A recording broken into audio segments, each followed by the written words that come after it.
Big up, big up, big up. Welcome to the Liverpool 12 Man Show.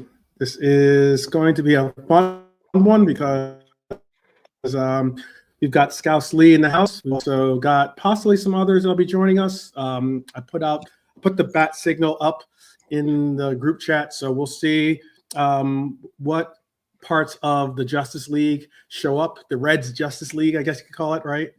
And for right now, you have just the duo here, Scouse Lee and Liverpool 12th Man here. So hopefully this is good enough for you for right now. And because we've got a really good show lined up for you. Put it this way, this show was so interesting to me that I ended up postponing what we were originally going to do for today, which was we were going to do do like team of the year type situation or something like that. But you know, the year is done, so there's no worries about it being too late or too early to bring that show together. And we've got a couple other shows already put together that we're going to be getting into. So we're going to start the show off right, and I'm going to introduce you to the panel. Scouse Lee in the house. Lee, how are you? Good, yeah, excellent. Good to see people in the chat there. Good to see Armchair. Good. Yeah, I used to have an account of that name myself. It didn't have the red and support. It was just an armchair, like AN, an armchair. With the name for years. I was an armchair for years, mate. When I first got the internet, thought it was a good name. Got you. And we have Brian, the Irishman, is in the house. Big up, Brian. How are you? Going very well. Yeah, great. Very well. Yeah, very well. Thank you. Yeah, definitely. Bless up. Hope that you're doing well. Hope that your family's doing well as well. Always. We are going to be getting into what I said was at least what I'm looking at a fun episode, considering what all went down yesterday. I know that there was some stuff to pick on, basically. But as always, like to say, big up to Red Armchair Supporter and those that are joining us. Welcome back to the Liverpool 12th Man Show. Today, it might sound a little personal, a little bit like I know that I don't think Lee, and I know Brian's not necessarily the biggest hip hop fan. But I'm going to be playing the part of Gangstar today. And that's racist. Is that? No, is that racist? Come on. It's nothing to do with it. You know what I did like? Where do I file a complaint with HR? Yes, do HR. I've been profiled. Yeah, the early stuff when breakdancing was out, like Grandmaster Melly Mel and the Furious Five, Grandmaster Flash, all that stuff. That was very exciting, like when I was a kid, because it was a new sound, like in that. But I don't know that's that much about. But there are tunes. There's loads of standout tunes that just would appeal to any music fan.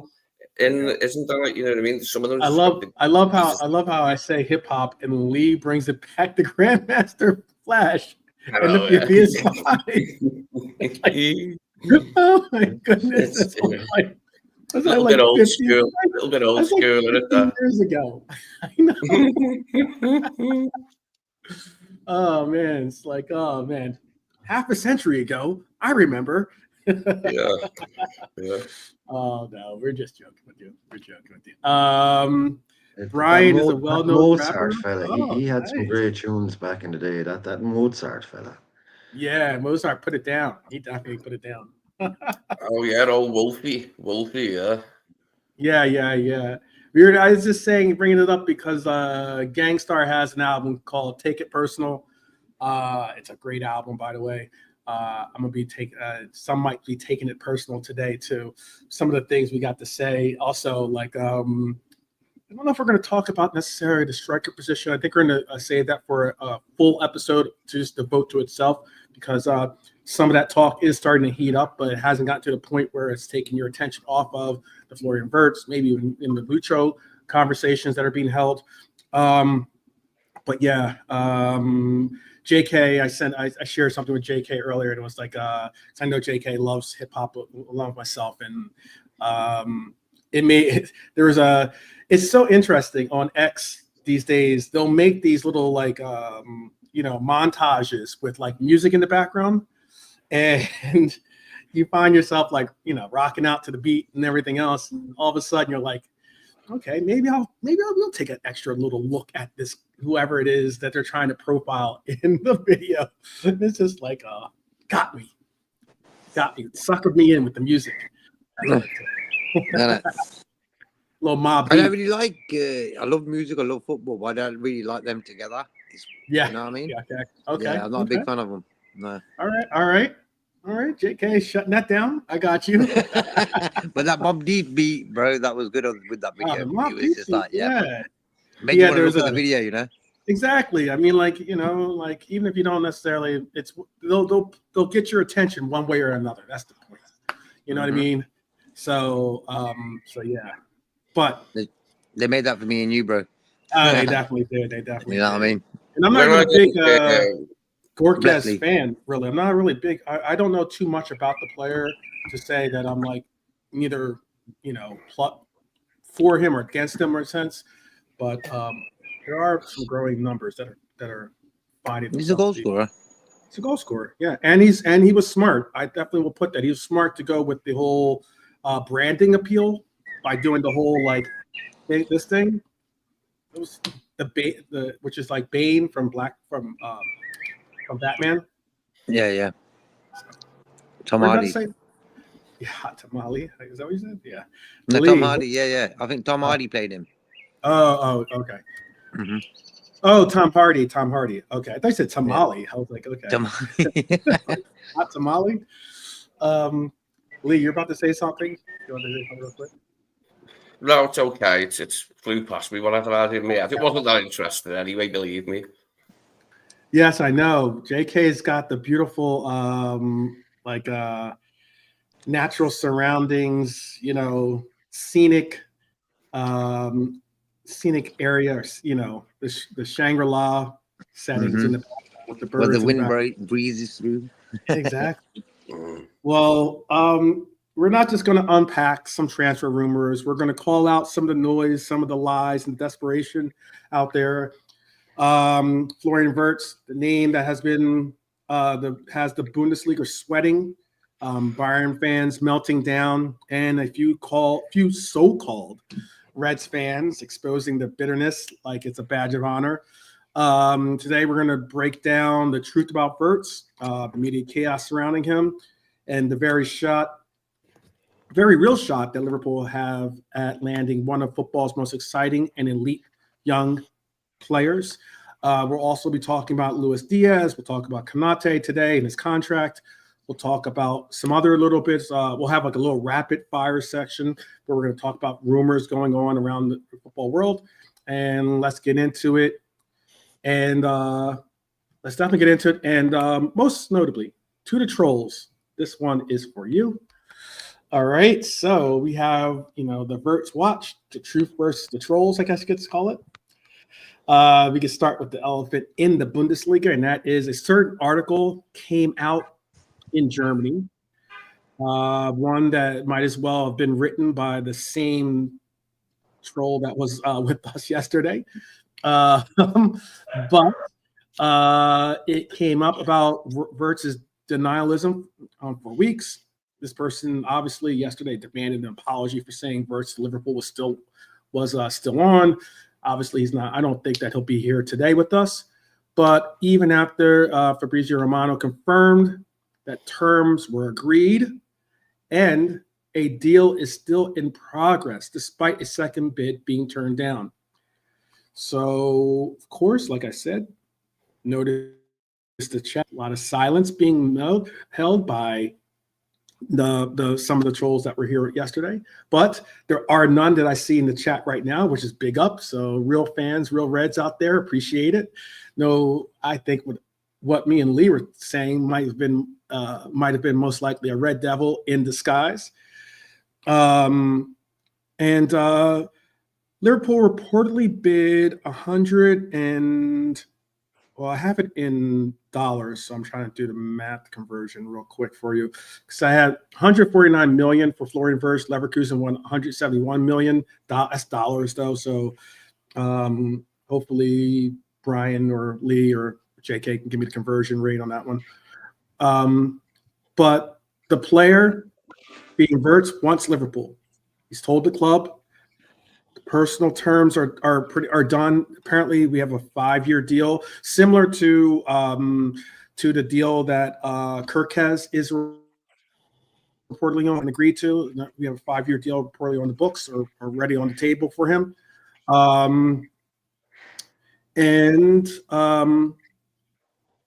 There was the article I'm speaking on was an article where former Bayern defender Thomas Helmer basically begged, and I do mean this, he basically begged Florian Wirtz to stay in Germany. His words were, if Florian Wirtz goes to the Premier League, it will be very bad for the Bundesliga, very, very sad for Bayern Munich. And that's because they know he's coming to Liverpool. And they can't they have no real power to stop it. I'll ask the panel this question. With all the crazy narratives that are being thrown out there, I know that until the deal is done, you don't want to like proclaim one way or another. I understand that. But isn't it interesting how so many of the fan base, not so many, but a select few of the fan base, and even especially a lot of the rivals, continue to try to push this false news narrative out there, as if like, as if the transfer window literally just opened yesterday, and they're acting as if this was like, the last day of the transfer window. And if there could be no more work. Should we be patient and allow for the deal to go through, or are they right to have some trepidation? I'll ask that to Lee, then I'll go to Brian, and then I'll go to JK. Yeah, I fully expected them to not be happy about it, and quite a few people maybe in Germany are not happy about it. That like the best young players like about to leave the country, but look, Xabi Alonso's just left, hasn't he? Frimpong's already left. Jonathan Tah's left. What's the lad going to do, mate? They're not going to be the same under Ten Hag. He might make them a half-decent team, but they're not going to win the league. I doubt it under Ten Hag, are they?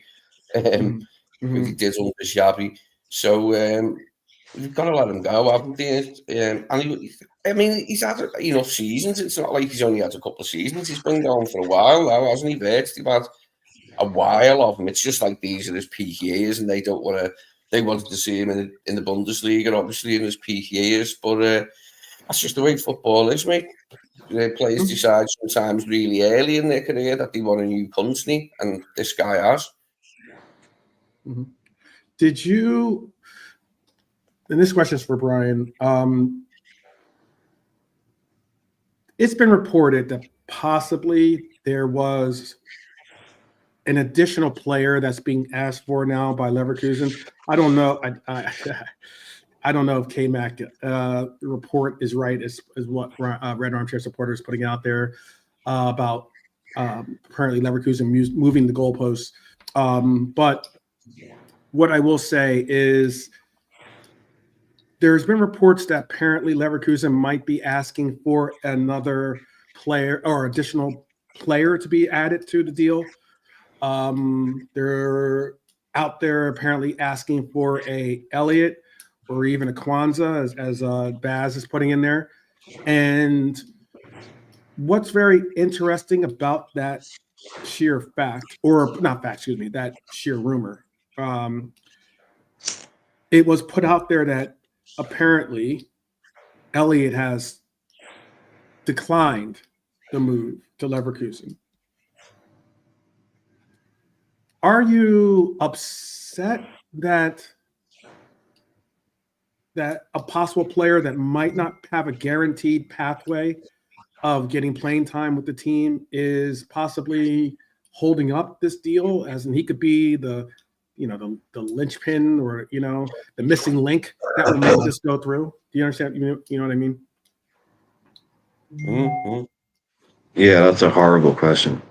That's not fair at all to suggest that Harvey Elliott is the reason to suggest that, if Elliott is the reason this deal doesn't happen. No. I mean, that's in no way would even look at it like that. We're trying to buy their player. I would say, I'm very disappointed in Harvey Elliott. No. Look, if I'm a Leverkusen, I wouldn't be so dumb as to try and introduce another moving part to this deal. Right. They're trying to negotiate for their money. Why make it more difficult by, I'll tell you what, let's introduce a human being to it, another one, Mm-hmm. Get your money, get your cash, and if you want to buy Elliott, you go and buy Elliott. Mm. But no, this wouldn't have anything to do with Elliott for me. No, if they want Elliott, like said before, these things now, they'll be done separately because of PSR. You need money on your books. We are not going to give them Elliott. We'll say we'll agree to sell you him for 30 million if that's how it gets the deal done. But you're still going to buy him from us, so we can put that 30 million on our books for PSR purposes. So no, it wouldn't. If they want to buy him, fine, but it should be done separately anyway. So I wouldn't put any to put any pressure on a player to say you need to leave so we can get Wirtz. No, Leverkusen should just get their money. We'll work out this deal eventually, money wise, and if they still want Harvey Elliott, they can go and do a deal for him, but it should be done separately. That was a horrible question. That was so nasty. Blaming poor Harvey for holding up the Wirtz deal. I'm not necessarily blaming him. I'm just saying, if anything, too, it's just the fact of if you were told that you're not going to be necessarily in the future plans. Yeah, but you don't have to go to Leverkusen. If he doesn't want to leave England, doesn't have to leave England. Yeah, well, absolutely. I agree. Making it more complicated by trying to. Also, on top of that, the transfer deal, the transfer deals in today's market or with the PSR, transfer deals aren't going. I seriously think that the swap deals or adding a player into the they're dead.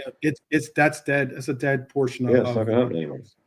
Because PSR, it's easier for you to utilize the sale of a player, even if it is something where you're going to be like, for whatever it is, you want him to be 15 or 20 million or whatever it is. It's still easier for you to sell the player, get that on your books, apply that to a PSR, then have it be a straight transfer. So even if in the not that they ever happen, but if you have a player that we have a player you want, and we value both of them at exactly 30 million. Back in the day, you might swap them. Now you'll just sell each other. Now you'll just buy him for 30 million. They'll buy you for 30 million.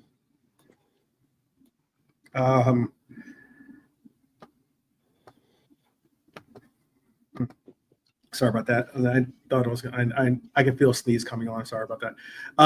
So yeah, I get that, High Lord. And Norm is saying if he was Elliott, he would not want to leave the club he loves. I think that's definitely very, very poignant and well put. Philly Liverpool FC is saying Elliott probably wants to stay in England. That's why. Agreed. I guess it's also Quansah is also a name that's being thrown out there too, though. I guess Quansah. Do you think I can understand from Elliott's standpoint? Do you think Quansah would be better served to maybe, move to being a part of the German plan, or do you think he's better suited to try to fight for a spot here? I'll ask that to JK. No, just repeat the last part there again. Do you think Quansah is better suited to fight for a starting position with this Liverpool team, or do you think that he might be better suited to try and start afresh, start anew, and possibly be a starter? I think he would possibly be a starter at Leverkusen. I know that they've had a couple of their center halves depart the team, especially because wasn't that his name? Yeah, he went to Bayern on a free. Jonathan Tah. Yeah. I don't really like him anyway, Tah. Yeah. But for me, Quansah, bro, I think he's at that time where now he Arne Slot don't really like him. Let's put it straight. I think the way maybe Arne Slot was trying to teach him a bit of a lesson because he was thinking he was young. If you want to last in this game, he probably thought it was a tough sort of because he's been all roses since Quansah came on the scene. We Klopp, everyone loved him, you know. But for me, Quansah's a good player. We've seen him have good games. Hence why I'm not willing to let him go. I think if he's training well in the next 2-3 years, bro, who says what the future holds for him? You know, I think football's a bit mad. Like a player like Quansah, who can play against big teams. You know what I mean? He's young, and he's played great games for us. He's not been great this season because of certain factors. For me, it starts with the stroppy face, and that's why for me, I'm not willing to let him go. I think he's a good little tap prospect. Okay. Shout out to Baz joining us. I see you with the Champions dub on there. Just big up. How are you doing, Baz? Bless Baz. Yeah, big up, guys. Big up, 12th man, and big up to the chat, man. Hope you guys are for sure. We've got the birds chirping in the background. The same Wirtz is coming. yeah. Speaking of Florian, the messenger birds with the Florian Wirtz combo. Hurry up, man. Yeah, I know. That's what I'm telling him now. He said, "Okay, don't worry about it." Yeah. So yeah, with the Florian Wirtz though, do you think that we're going to get this deal done within this little window, which is the June 1st to June 10th, is the window that is being given to Premier League teams or teams in general, these Premier League teams in general is what we're talking about. So is that to me? Do you think we're going to get Baz? Do you think we're going to get this deal done within this window? I bloody well hope so. I mean, okay.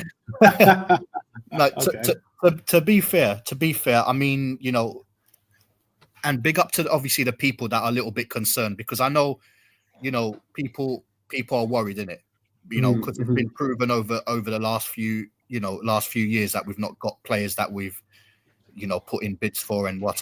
But this one looks different. You know, I mean, they've done the work. You know, they've got him on a plane. They've spoken to him. The guy, you know, we've proper wooed him off and everything. So he's, you know, he wants to come to Liverpool, but I think it's not necessarily any serious issue. They're just dilly-dallying. Sorry. I'm sorry. Max knows. Max does know birds. He watches Spurs. So he does know birds.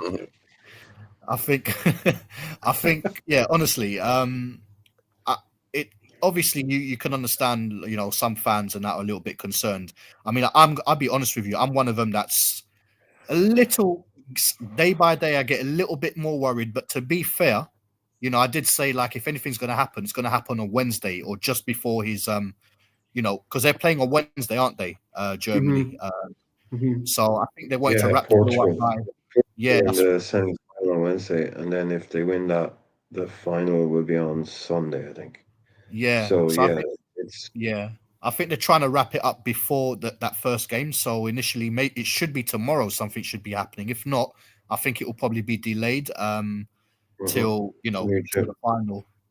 That's what I was thinking about. I think it could be, if it doesn't get done basically tonight, it's more than going to be like next Monday. Yeah, because even the unveiling thing and all that, he's going to be away with Germany. He's not going to be in. So even then, it right. You know, before. Right. But to be fair, Germany just ran. I understand what you're saying. Yeah. I mean, like Germany, they're playing in Germany, innit? So it's just around the corner. They can always fly to, you know, some, you know. True. True. Done. But yeah, I mean, I get what you're saying, though. To be able to get him to go, you know, with the whole media, the whole media, taking pictures, doing the whole same thing you saw with Frimpong, basically. Yeah.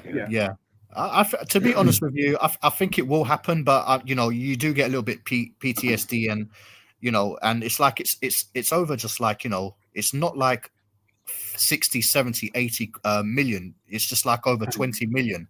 So it's just a little naggy thing. But for God's sake, man, stop making a meal out of it and just like, wrap the deal up because this guy wants to come. Imagine, can you imagine with everything that's going on right now? I got your pause, by the way. We're gonna go pause free, but I had to give you a pause for that one. Yeah, thank you. But can you imagine, like, you see, if we don't get this deal over and over the line, what people are going to say? Because this guy has said, "Come and get me, bruvs. Come and get me. I'm here. I'm ready." Right. And then you're going to dilly dally over structures. I mean, unless there's well, something. that does. But can I ask? I get what you're saying, and I understand that point. Hopefully, I don't think I'm going to. Hold on, make sure. Don't think I'm going. No, I'm not going to take over or ruin another segment coming up. But I'm going to say this too. Let me bring up. There's one. Let's get the photo ready. Oh, I get what you're saying, and I've seen people say. How can I put it? I've seen some of those out there saying, for instance, the Kelleher deal was too low. 12 million. It could go all the way up to 18 some million or something like that. But it's like 12.5, I think, or something along those lines. And how people were going, oh, this deal's too low. This deal's too low. And it was more so for me, it was like thinking about too. I'm not an ITK, but just thinking about it, it seemed like, and I'll bring up a good little picture. So crazy. When it came to Kelleher, it was, I know, so wild. They grow up so quick, huh? But with Kelleher, it seems like we were looking in the best interest of the player as well, as opposed to squabbling over a couple of million here or there, or maybe pushing or holding firm for a deal that might have like demanded more money, but certainly wouldn't have gotten the deal done. It would have maybe postponed it, or might even derailed the deal, and it seems as though maybe Liverpool was under the pretense of saying, look, this player wants to go. This player has been a faithful servant to the club. Let's get him this deal. I understand we're not going to make an extra million or two or something like that, but this is the deal. This is the club that this player wants to go to. Obviously, he okayed the deal himself. So this has got to go forward. And it's and I'm only bringing that scenario up or that example up because it would seem like Leverkusen would be better served to not be so greedy to the extent where you're saying, oh, well, we're only going to settle for this amount of money for this player, period. Even though the player has come out and openly said he wants to make the move, he's already, agreed to terms. All the boxes are checked except for obviously the deal between the clubs. Do you know what, 12? The thing is, you're right. You're 100% right, yeah? But you see, the thing is, all right, that's their best player, yeah? Besides, obviously, what Germany, like the German media are talking about in terms of him, he's their best player. We've just nicked potentially, two players off them, yeah? Obviously, a right back or a right winger and an attacking midfielder. They're going to obviously want to... It's got to suit them, and I can understand it. But at the same time, I can appreciate that we're no mugs. Liverpool, we will pay what we think it is, and that's it. You know what I mean? But would you be? I'm going to ask you, and I'm going to ask, and Lady B is with us today too. So I'm going to ask her the follow-up question or the same question. But let me get your response to this. Would you be in the mud? Is that what they say, or disappointed, basically? If the deal falls apart because we're unwilling to go up to their evaluation of 150 million. Well, I'll be real. If that's what they want, Liverpool know that's how much they want. Liverpool are doing what they're trying to do a lot of times, and I'm not, they're trying to negotiate when clearly, if you want something, if you want to buy my car, and I'll value my car to, I don't know, 10 million pounds, yeah, that's how much I want for it. If I'm prepared to go down, because I just want to get rid of it, I'm going to sell it cheaper, aren't I? Right. They don't want to get rid of him. He makes their team tick. So I would pay the money. Okay. All right, I'll allow for you to say that. I'm going to ask B the question too. Hello, B. Lady B is in the house, so I'm going to welcome her to the show. How are you? Hi, Charles. Big up, Lee. I was going to say permission to come aboard the yacht. Yes, the yacht is stocked and ready. If you got Wirtz with you, yeah. The yacht is stocked. If you bought Wirtz, that's all right. If you haven't, that's VIP then. Yes. I'm going to ask Lady B this question, and it is this way. Being from what Baz just said, I understand his point too. But the one unique difference is cars can't speak unless we're in like a Pixar movie. And this car, and if it was, this car would be saying, I want to go, I want to leave, I want another garage to go to. Okay. So with that said, would you be disappointed? Who would the disappointment go towards? Would it be towards us for not going to the evaluation of 150, or are you disappointed in Leverkusen not, basically adhering to the players' will and wants and trying to at least work out something so that all parties are happy, not just them? Well, you want an honest opinion, don't you? You can be as honest as you want it. Yeah, I feel sick at the moment. The last few days, I thought I was euphoric. I thought, oh God, this is all going to happen. It's going to be fantastic. And then all of a sudden, I've got a few doubts creeping in because he's such a good player. And I think, for us to land him will be the biggest fish we've landed for a long time, since maybe VVD or Salah, or Alisson. So I feel a little bit sick thinking, will we get it or won't we? And if we don't, I'll be so disappointed now, because we've all lived for the last week on the idea of having him in our team. I don't blame Liverpool, to be honest with you, because it's such a big fee, and I know that they'll try and structure it. Anyone who's ever negotiated in business knows that you don't just cave in immediately. You have to, it's like a dance, isn't it? You go around each other, and you have to find out what the bottom line is without insulting the other person. Because if you insult the other person, it's a bad deal. You've got to keep them happy. And at the moment, they do seem happy. And that gives me some, sort of like positive vibes that it is going to happen, because there's nothing negative coming out of it. But I do feel that I think if it doesn't work, I think it'll be down to Ten Hag, to be honest with you, because I think he's going to feel really powerful. He's gone in there, and does he want to lose Wirtz, especially to us, because we beat them United and that, Do you think he's holding a little bit of angst against us? Well, if I was him, I think about him. I mean, I don't think he's the brightest or sharpest knife in the box, to be honest with you. But if I was him, I would think to myself, hang on, I'm coming in here. I'm coming in after Alonso. He's done such a fantastic job, and I'm stepping in his shoes. So I want the best tools at my disposal. Straight away, Liverpool have got Frimpong, and now they're going to go for Wirtz, so it's going to make my job harder. So if he's got any influence in that club, he should be able to turn around and say, hold on, what do I get in this place? Because otherwise, I don't want to lose him. He might just put a spanner in the works. That's all I mean, and that it does sound like I'm negative, and I'm not really. I just really want it to happen. But if it doesn't happen, I'd blame him behind the scenes, putting a bit of a spanner in the works. Bernadette, can I ask you a question? I mean, I'm totally you know what, and you're not the only one, because I'm very similar to you. I'm really excited about getting this player, but as days go by, I just see maybe Liverpool might be dilly-dallying, and I can appreciate this is what we don't know what's really going on for sure, do we?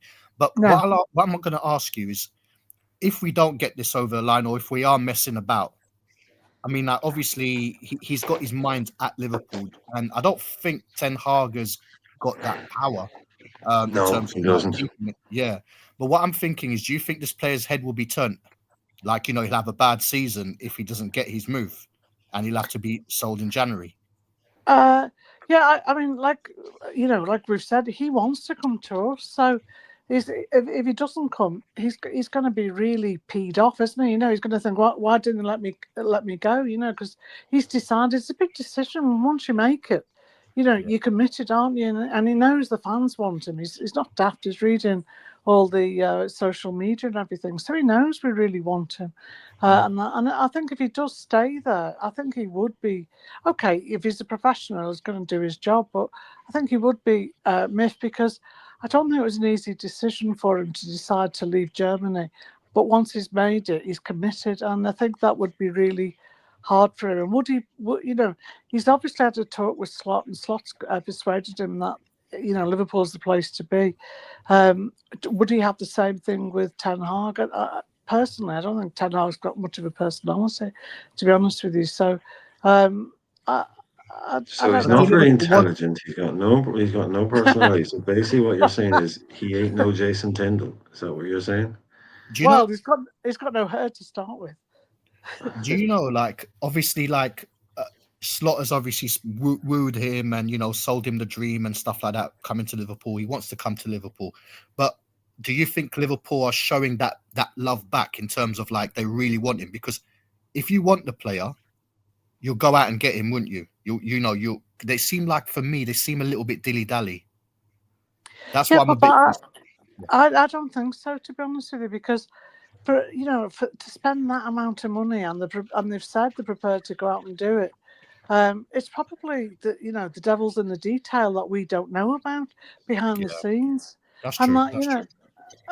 So it's probably just small things that they're just sort of ironing out the last creases that we don't know about, and they probably told the player, yeah, you can go, at this stage because he's already house hunting and that. But it's just that we're so impatient because we're scared. We want him now.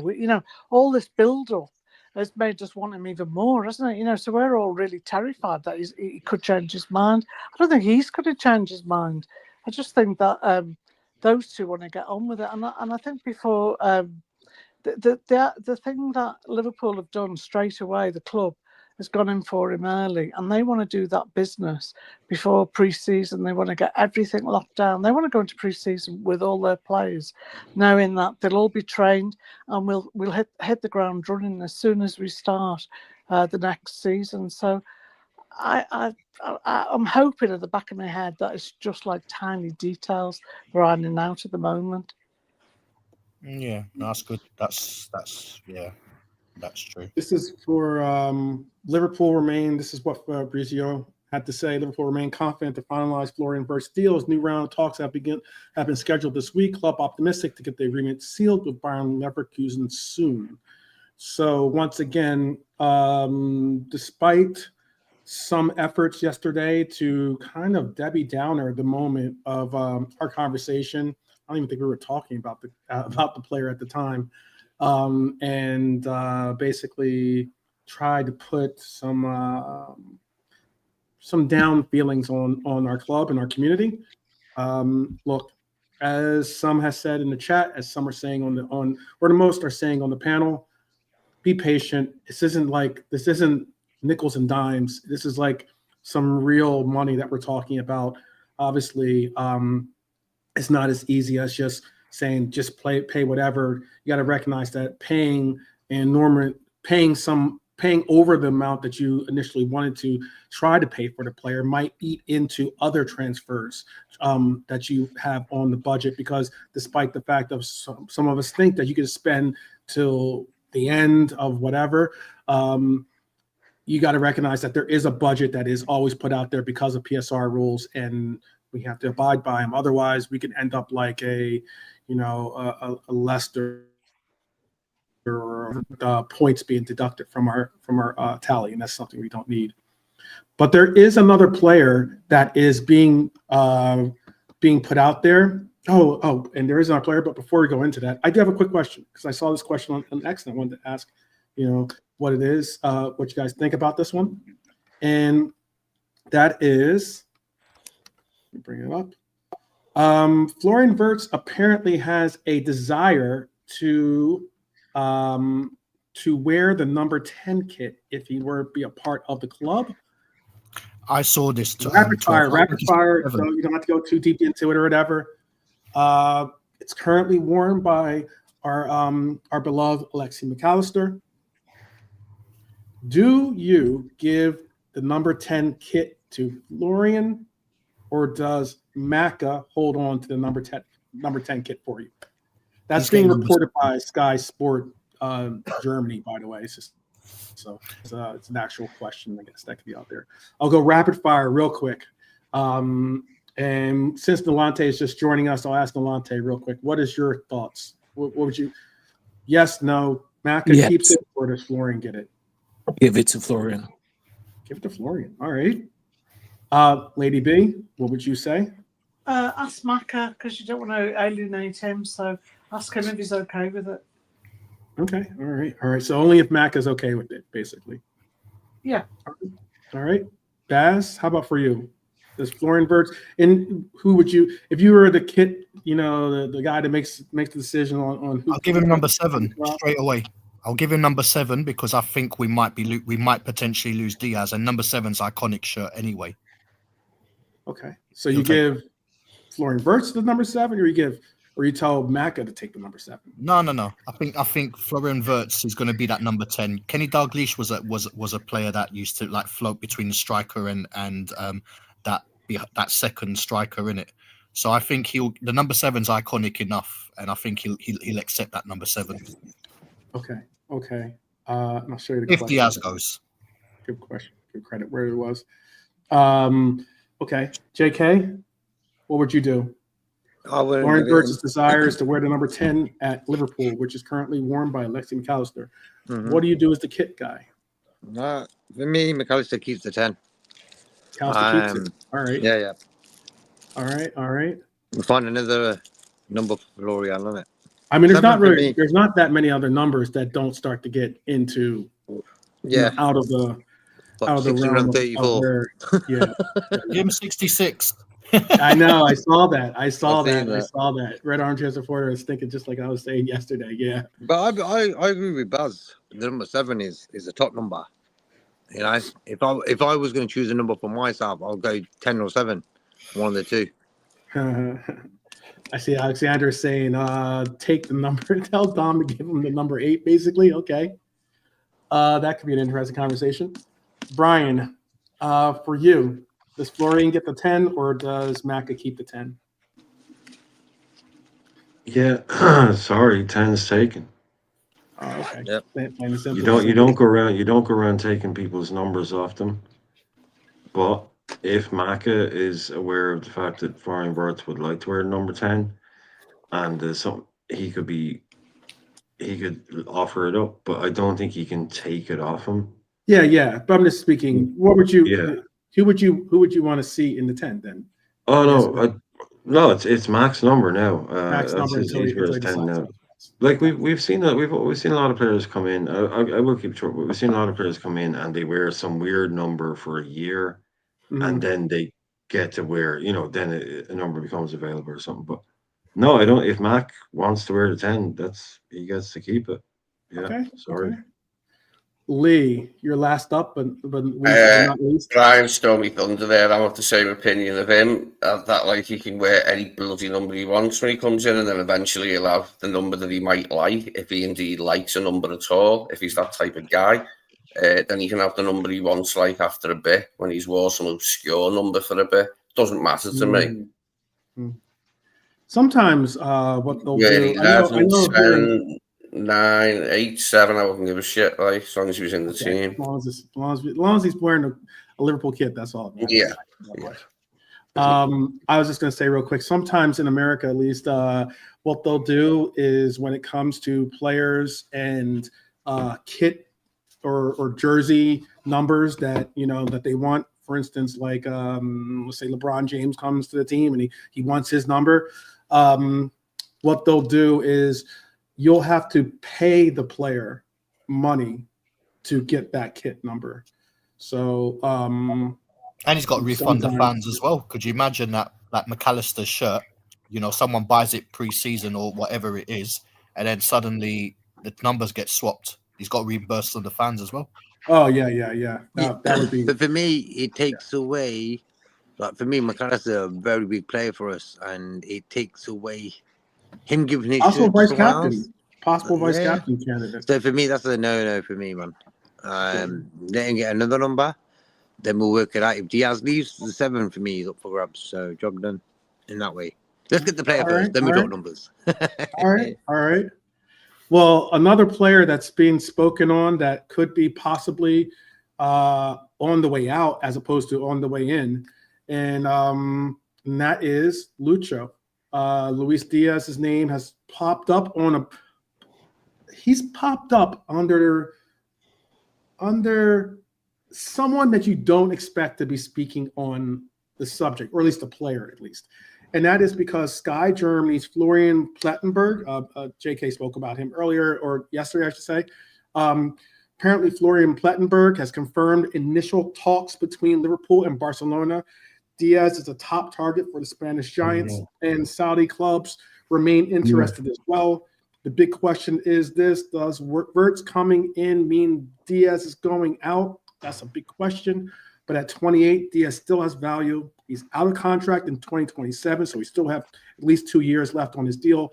But if we're talking cold business and we're talking about just strictly business, another EPMD shout. But if we're talking about strictly business, this summer is peak time to sell possibly. And with Slot possibly shifting to Wirtz into that left-sided, or left, I wouldn't say left wing, but definitely left-sided creator role. The pieces are moving fast. Would it hurt this team if Diaz were to move on?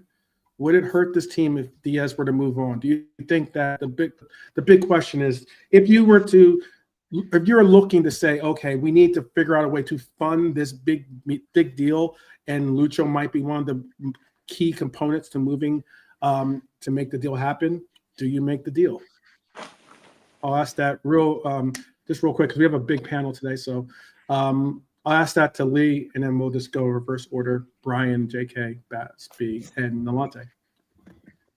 So Lee, do you think would you sell Diaz to Barcelona to help fund the Wirtz deal, or should Liverpool try to keep both? If we need to, yes. I'd prefer we didn't, but I would accept us doing that if it meant landing Wirtz. But I would also want other money to be available. If it was only to do the Wirtz deal, then no. But if it helped do the Wirtz deal and then we had enough money for the other positions that we need, then yes. Okay. Brian, what is your thoughts? I'll even read you the comment that here. I'll bring this comment up. This was posted by, it was made by P. Sierra R, but this is Anfield Sector that gave out the quote or tweeted it. Liverpool are not currently considering any offers for Luis Diaz, with the club's priority being to renew his deal.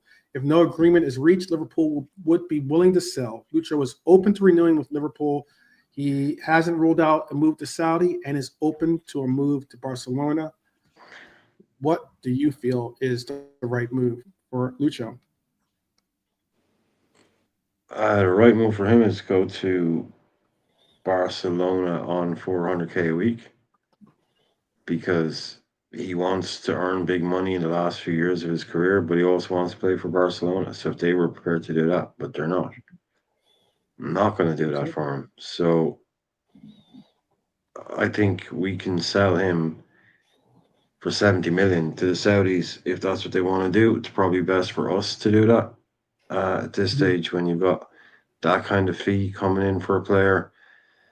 You can invest that and become, but when you put it there, it's just he's open to this, he's open to that, and he's also open to that. So it's literally everything is on the table. They haven't taken a single thing. He's open to Saudi, he's open to Barcelona, and he's open to renewing at Liverpool.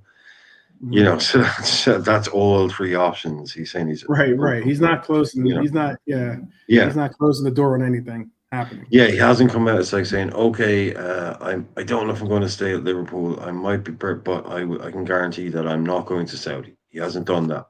Right. He's just come out and said everything is still on the table. So I think it'll come down to wages, and someone at his age now, if someone's off you 70 million quid for them, it would just be good business. It's like with the Wirtz thing. Leverkusen are the selling club, we're the buying club. It's Leverkusen's job is to get the best price possible for their player, and it's our job to get the player for the best possible price. Okay. You know, so for us, I think if someone gives us that kind of money for Luis Diaz, you got to say, look, we can, especially this summer, because we're looking at spending a lot of money this summer. So a big chunk of change like that would make what we plan to do this summer a lot easier. So I think our metal will be tested in terms of. I don't know what the Saudis are waiting for, by the way. I think they're waiting to find out what happens with Barcelona, and the second Barcelona say that they're not going to be able to sign him, I think we'll get a bid from Saudi like within 5 minutes and say we'll give you 70 million. Okay. There was a question I'm going to ask for the rest of the panel. Hypothetically, if Diaz was sold, okay, it doesn't make it a priority that we sell other players to make some other moves and everything else. This question was asked by an LFC commentator we follow each other on Twitter or X, and it was an interesting question that he brought up, and he asked this right here. If Diaz is sold, would Darwin Nunez become an option as a left winger for us? Would you be comfortable with that? JK, the question goes to you first. You know me, I like Darwin, but for me, he's sort of born to be a centre forward. He does well on the left, don't get me wrong, but for me, no. No? Okay. I just want him to play in the middle if he's going to play for us. Yeah. And that's the thing now, bro. What happens to him? What's happening with Yara? I think this Wirtz deal is sort of like, I wanted to hypnotize loads of people. We've got a lot of other things we've got to get wrapped up as well. For me, a left back, a DM, and a striker. After the Wirtz deal, if we get that wrapped up. So, do we keep Darwin? Do we keep Jota? Do we let both go? What are we doing? What are we doing? You know, I ain't seen no interest, like concrete, for any of them three, Diaz and then to Jota and him. So there's a lot of ifs and buts right now, you know. That's the thing.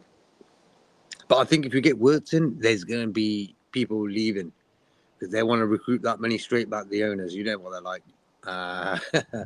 So, yeah. I'm sorry. Yeah, like Prattenberg is a bit of a dud. We have our I guess we've crossed a bridge and a troll has emerged. So so shout out to Kev Humble Pie, I think his name is. Bless up Kev. Yeah. Because I remember Kev Humble Pie was talking about apparently that we needed to give him his proper due and say an apology to him if because the deal was going to be dead and done. It had collapsed and it was over. Apparently, Kev is an ITK that knows better than Fabrizio and knows better than a lot of the journals out there and the ones that are ITKs at least. I know that I'm drawing blank on his name. He's a journalist, David. What's his name again, Brian? David Lynch. David Lynch, right? Oh yeah, and the car guy. Yeah. He maybe Kev Humble Pie should go and drop a like first, and then go and link and watch his thing, his little episode, telling the true Liverpool fans out there to calm down, be patient, and understand this is a process. So if you are a Like true Norman Liverpool did. fan, you'll do your homework and you'll go listen to the real ITKs, not people that are just trying to pretend like they're Liverpool fans and rile up us true Liverpool fans. You know what it is, bro? It could be 50-50, you know, like he can put it out there. If it works, it works. And he's like, oh, fuck. Yeah, but if it works, like if we don't wrap it up, he's going to think I was right, you know what I mean? You know which angle he's coming at. Like, so for me, I could say if Man United are after, I don't know, Bellingham from Real Madrid because he's not happy there. Just for example, I wouldn't personally go to a United page and say, oh, the deal's collapsed. Like, I wouldn't do it. So I mean, but then again, if I was a Red Devil fan, which gosh, I can't. That's a dimension I never want to be a part of. But they're in the mud anyway. But they have nothing better to do other than troll. They have nothing better to do other than put false information out there and distract people from the sheer fact that they're in utter chaos. Absolutely. Would I lie to you, baby? Would I lie to you? Oh, yeah. There you go. Classic Charles and Eddie, mate. Would I lie to you? Yeah, Charles and Eddie. Charles and Eddie. Kevin Eddie.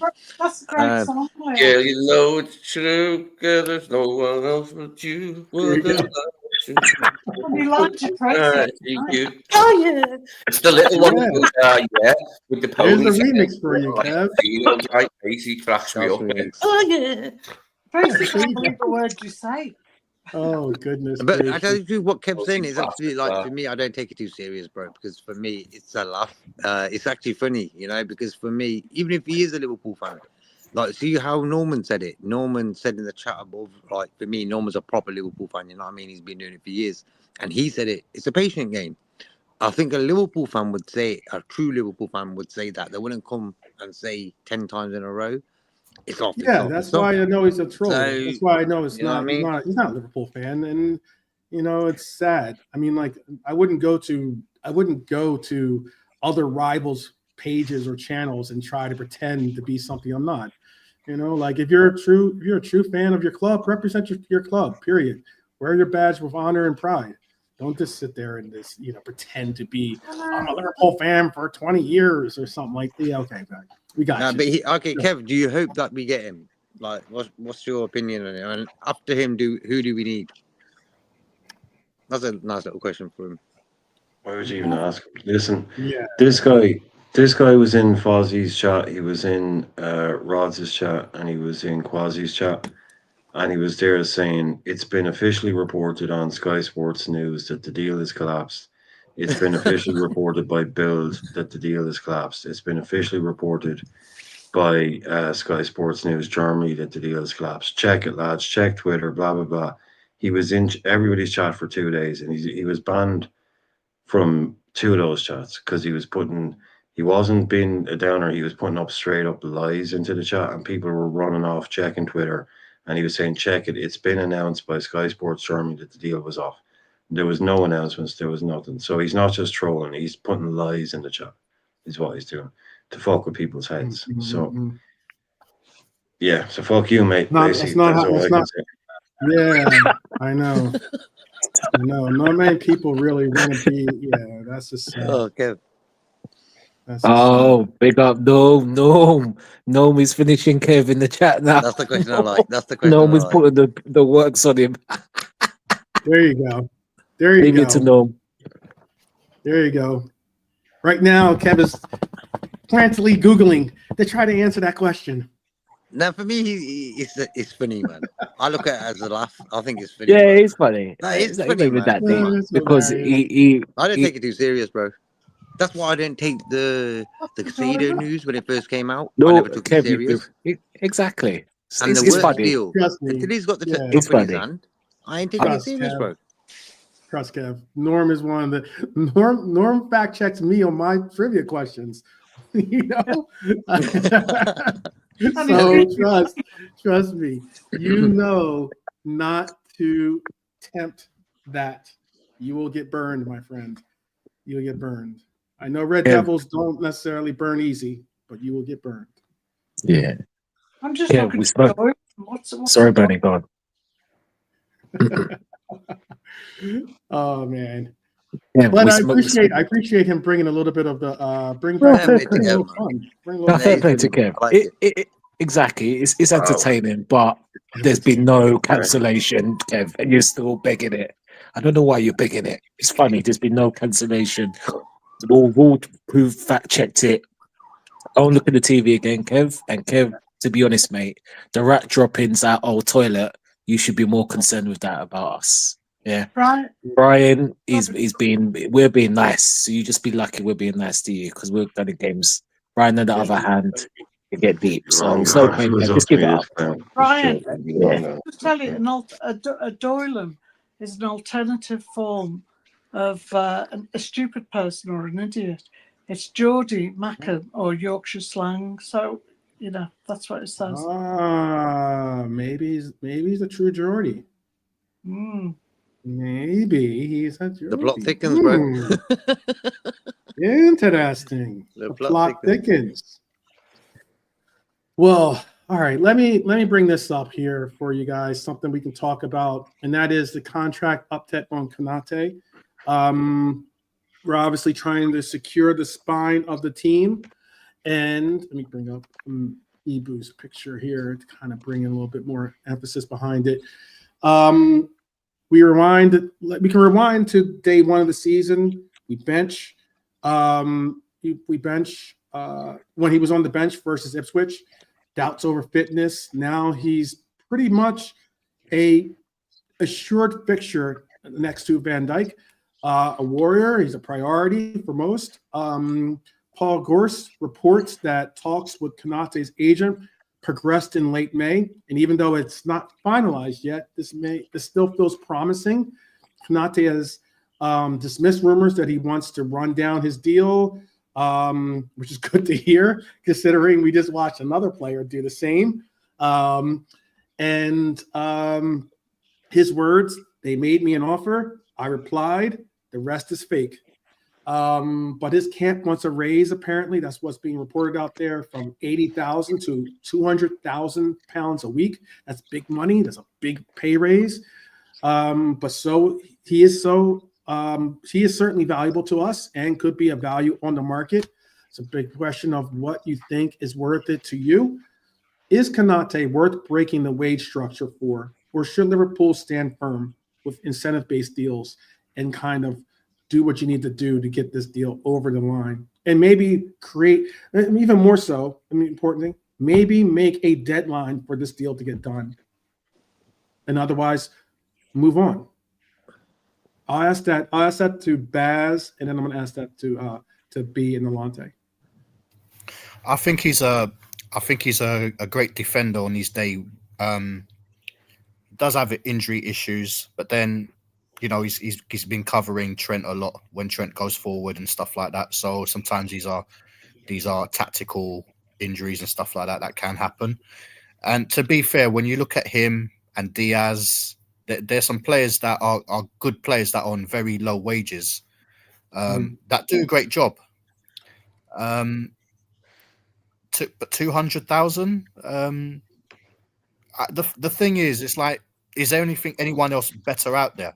There's someone that's more consistent and better out there, then then you're more likely to say, well, I'm more likely to say, you know what, I do like him, but injuries for me and things like that is a bit things for me. It's a little bit concerning because you want the strongest possible, and when you consider Van Dijk is at that age now as well, where he's obviously he's literally getting to that age. You need someone that's going to carry on in it, like be there in it.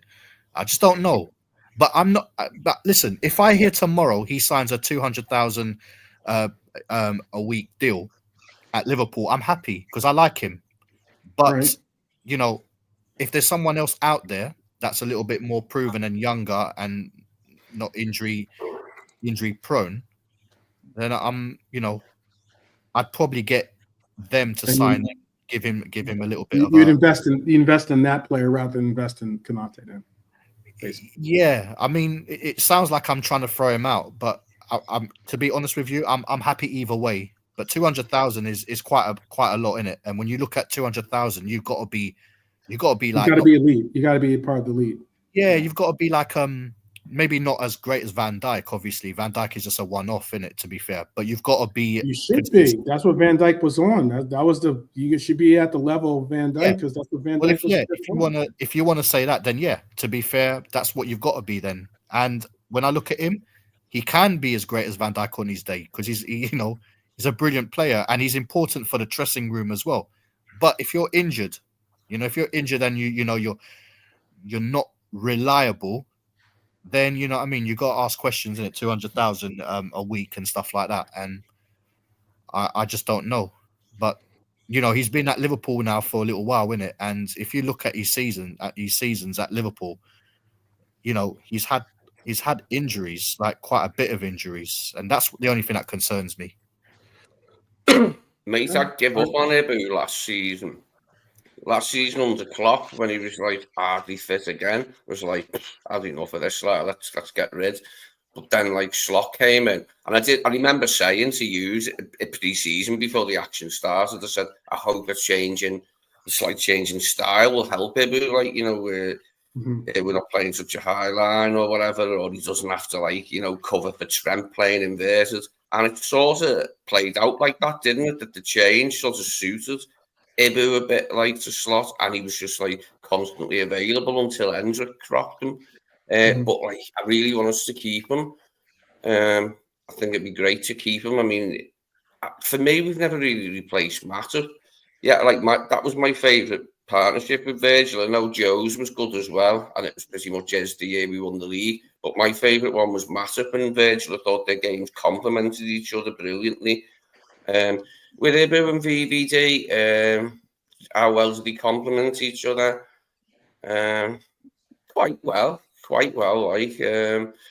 He's a hulking brute of a guy, isn't he, Ibu? But he does read the game well as well, you know what I mean? And he's developing in that sense, like with age. He's a very good defender. It's his concentration levels, and apart from his fitness, just the odd lapse in concentration from him. If he can cut that stuff out, then we're golden, aren't we? But I wanted to get his contract sorted out. Yeah, we can't be losing another player like that because we've just lost one for bugger off. We don't want to be doing it again. Get the man signed up, whatever it takes. Get your negotiating head on if you've got one, Edwards. I think with Ibu, I think it's more about his head, where his head's at, because there's a couple of different things here with him. With Frimpong coming in, it will release Ibu to be a better defender, I think, because we know he's had to help Nani Trent, in sort of defence. So it should give him more chance to be himself in his own role. But I think it's like an ego thing with him. I think he's a bit jealous of Virg.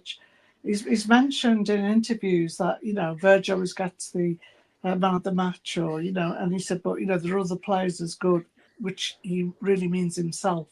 So I think he's got a little bit of an ego thing.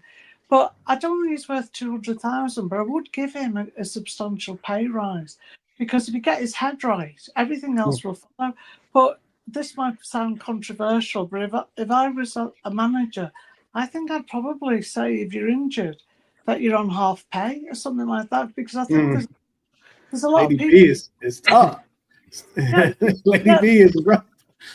The hard knocks. Because I remember Gerrard in his book saying he went over to, it was Sturridge, it might have been, I can't remember who it was, but I think it was Sturridge, and he said he went over and he was always on the floor, and he said to him, get up, and that we've got a game to win, just get up and stop being like babyish. And we know Sturridge was a great goal scorer. I think I would say to them, we'll obviously you've got to get injured, but some of them I think drag it out, because if you're going to sit on the bench and still get 200 grand a week or something, well, what's the rush to get back?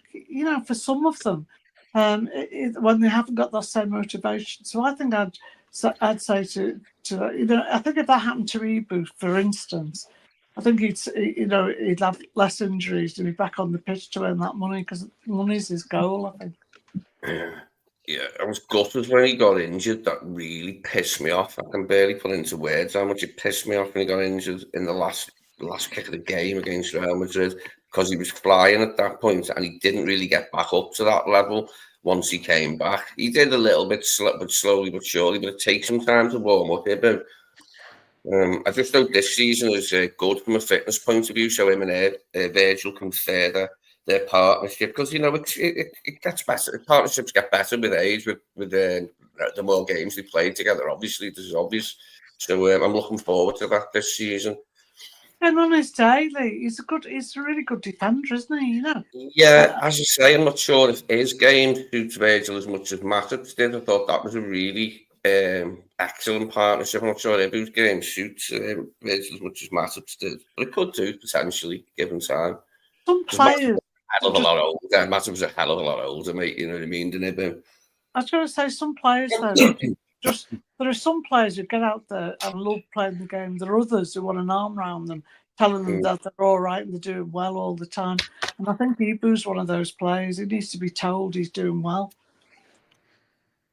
That is pretty impressive too, by the way. High Lord is putting a crazy statistic out there.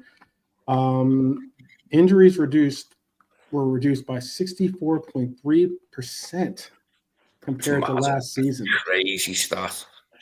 That is a crazy stat. Konate is a big part of that stat too, by the way, because he was a part of obviously a lot of minutes being missed last season, whether because of his knee injury or because of just random injuries that popped up here and there. It's a wild stat. Well, it is a question of what we do with Konate. I don't know. I wouldn't go as far as to say that he's not worth the money. I think he is. I think he's a good player, but if it impacts the wage bill so dramatically that we end up not being able to pay other players, or maybe takes us out of the running for keeping players, and that's a different story. I don't know if 200,000 is really worth it then, but it is what it is. I do have would you rather do a rapid fire? We could do the rapid fire around the football world. There's a bunch of things going on in the football world, or would you rather do a remember when session real quick? Which would you rather do?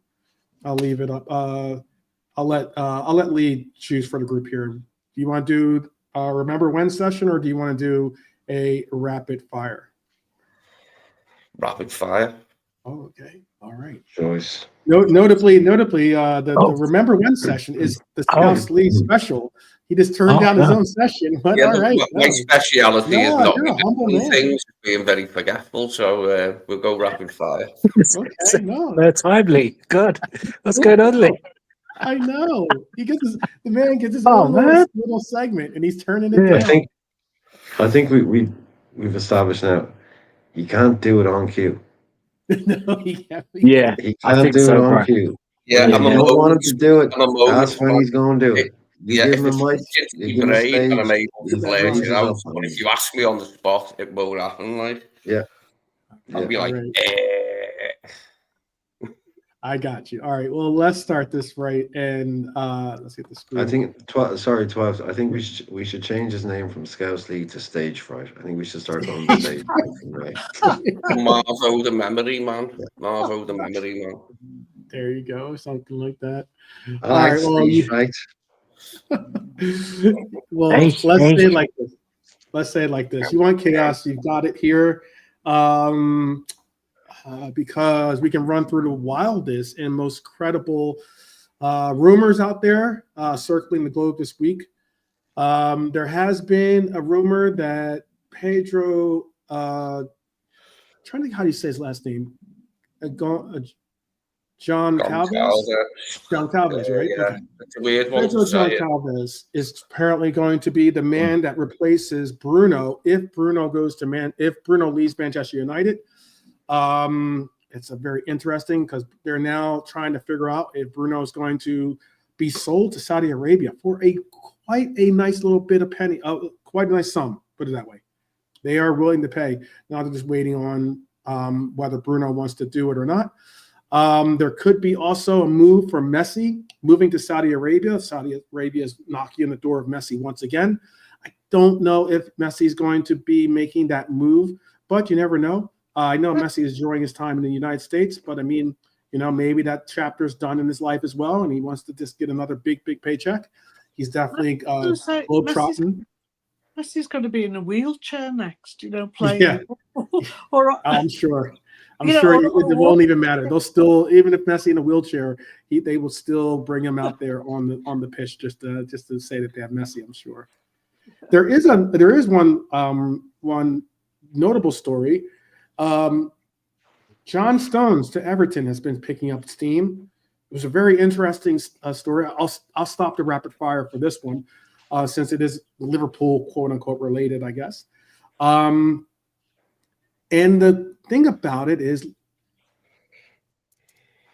Branthwaite is apparently being offered, or apparently being introduced as going the other way. So I guess they would make a deal and they'd buy John Stones for, I don't know how, 50 million, I guess, or something, or 40 million or something, and then buy Branthwaite possibly for 70 million, and be basically a wash deal of coming out with a 30 million pound transfer apparently, or something along those lines. Something around there maybe. Is this something you could see happening? I'll just go real quickly through, do as best rapid fire as we can through the panel. And I'll start with Nolante. Can you see this happening? John Stones to Everton? Yeah, makes sense. Stones goes, his injury getting the best of him. Going to Everton, and Braithwaite young. Braithwaite is someone that actually I like us to buy. I mean, it makes sense. It's a good deal all around for City and a bit for Everton. So yeah, makes sense. How about for you, Baz? Yeah. Yes. Okay. Yes. All right. B, Lady B. Yes, Do you think? Do you pull the trigger on the John Stones to Everton? Branthwaite going the other way?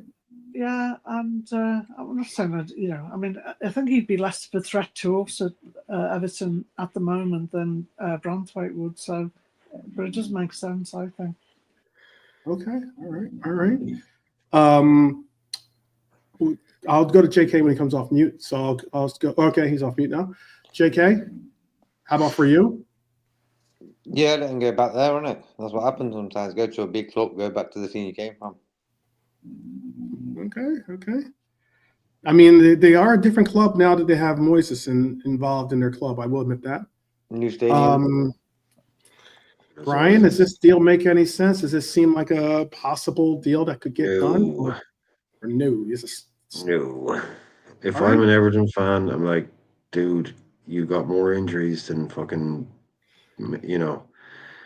it's what a footballer. I've always said it. Like, you watch that guy on the ball, he's cursed with injuries, but pure natural talent. He can play midfield. He can do most things. But why would you bring him back and expect him to be all of a sudden become robust enough and fit enough to play for a more defensive side when he can't stay fit for 5 minutes for Man City? But on his day, what a player. But no, I was completely wrong. I said Moyes should not go back. I said that would be a disaster. Don't go back, and it's worked out brilliantly. It's worked out very for Moyes, absolutely brilliantly. But I just think Stones go and play in Saudi or in Italy where it's less taxing on your body. I don't see how he goes to another Premier League club. No. Brian, what do you think of the angle though, where Stones can bring in a lot of knowledge about the training? But he's there to play football, Bernie. He's not there to be an afternoon. He's not there to be a teacher. He's there to be a player. It's just... I know that. But all the years I've been following Liverpool, the number of other teams who wanted somebody from our club just so they could find out what went on behind the scenes and everything else. All I'm saying is he could give a lot of knowledge to Everton as a coach, but as an actual player, someone you're buying to play, even paying to play. David Morris will fight tooth and nail to keep hold of Branthwaite, and he wouldn't let him go as part of the deal for Stones. I don't think because of what Brian said, the fitness thing. mean, he's on huge wages at City, and he's hardly been fit in so long now. He's been struggling with injuries for how long now? The last 3 seasons. One of the main reasons why he's trying to make the move. Oh, sorry to talk over you. I didn't mean to, but I was just going to say one of the main reasons why it's being, at least John Stones has come out to say this portion is that the main reason why he wants to make the move is because he wants to make an effort to solidify himself back with England and really get some playing minutes. Playing time. Like going to Everton's going to improve his fitness. How's that work? No, It'll improve his minutes played. I mean, I don't know if he's a starter on City really right now. No, I think Moyes would be like much too keen to keep hold of Branthwaite than any like swap deal thing, because Branthwaite would be like the cornerstone of what he's trying to do here at Everton. He's just come back, hasn't he? And Branthwaite's one of his best players. Like they need to, the thing is, remember they've just bought a stadium as well in it, so I'm not sure in terms of the financial implications. But remember, they've got a reputation. People like Ashley Young returning there at such an old age, Wayne Rooney going there at a certain old age. You know, they tend to like their old players back in it, and you know, remember Gaza at Everton? yeah, there you go. That's another one. And obviously, someone like Brathwaite, I think he's a brilliant defender. If he wasn't from Everton, you know, I would have loved to see us make a deal for him, because I think he's a good defender, man. He's a solid defender. I think he's got a great future. And when you look at what Man City need, they definitely need someone like him. Oh, they need their Vincent Kompany back with them, like in a sense exactly. Like and he's got that stature. He can be. Yeah. They both another name. Oh, go ahead. Say what you were just saying. No, sorry. Man City bought 2 centre halves in January. They already have Ake, Akanji, Vardiol, Ruben Diaz, Stones. I mean, they bought the other player too. The guy exactly. Yeah, they bought the 2 new centre halves in January. They brought in players, but half of them are Ake's. You know, he normally plays as a left back. I know he's quite versatile, but you know, Gavardio, he plays pretty much left back as well. There are 2 defenders that they brought in, central defenders, ain't been up to scratch. I can see him doing a pass. And saying like, if they, I know, Brian. It's not an attack. Some players. Yeah, it's not an attack. To start selling some like Akes and Akanjis if they're going to start buying people. Kutsarov was the signing, like, wasn't he? He was like 50 million or something money. He wasn't 45, I think was something like that. Big money for him. Yeah. He'd be looking to pair him up with Ruben Diaz, I would imagine, this season. Pep, if he doesn't buy a centre off, that would be his best pair. And I would imagine, like, if this guy can settle in. That was the kid. Everyone, like, he came in and he scored. I think he got an OG. We didn't get an OG, but like he gave the ball away. He gave the ball away. It was so bad. You felt like, as I'll admit this, you felt for him at that moment. It kind of, even though you hate City, you can't deceive. It's just the fact there's no real history of this player being like connected to a team that I watch or know. But when he came in and did that, I was like, oh man, that's just harsh. Like they say, you only get to make one first impression. Yeah, and that's a bad first impression. Yeah. I'll tell you who's leaving a lasting impression right now, and that is this rumor. Apparently, a certain player was not happy with how he was utilized in a final, and that player is Garnacho. And now Garnacho is looking to move to a new team, and that new team, drum roll, is Chelsea. You heard me right. Apparently, Garnacho wants to move to Chelsea. There were links in January with him going there, wasn't there? But it didn't happen. There was but a lot strong links. Yeah, strong links. Mm-hmm. Is that something that makes sense? I mean, like, I just don't. One, how much are you spending for Garnacho? And 2, Chelsea.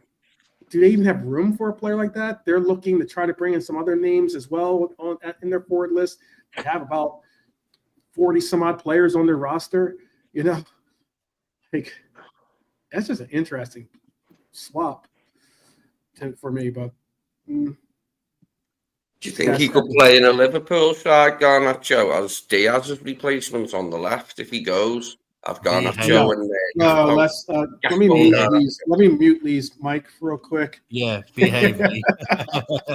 No, Chelsea have been after him for a long time. There's a story out. The story now for a long time has been that Chelsea are prepared to pay the $5 million it takes to send Sancho back to United and not take up their option because there's a clause in basically that they'll have to pay $5 million to send him back. But there's a story out there earlier on. I think just before I came in here, I saw quickly that Chelsea are actually now considering signing Jadon Sancho. So that's done a complete 180.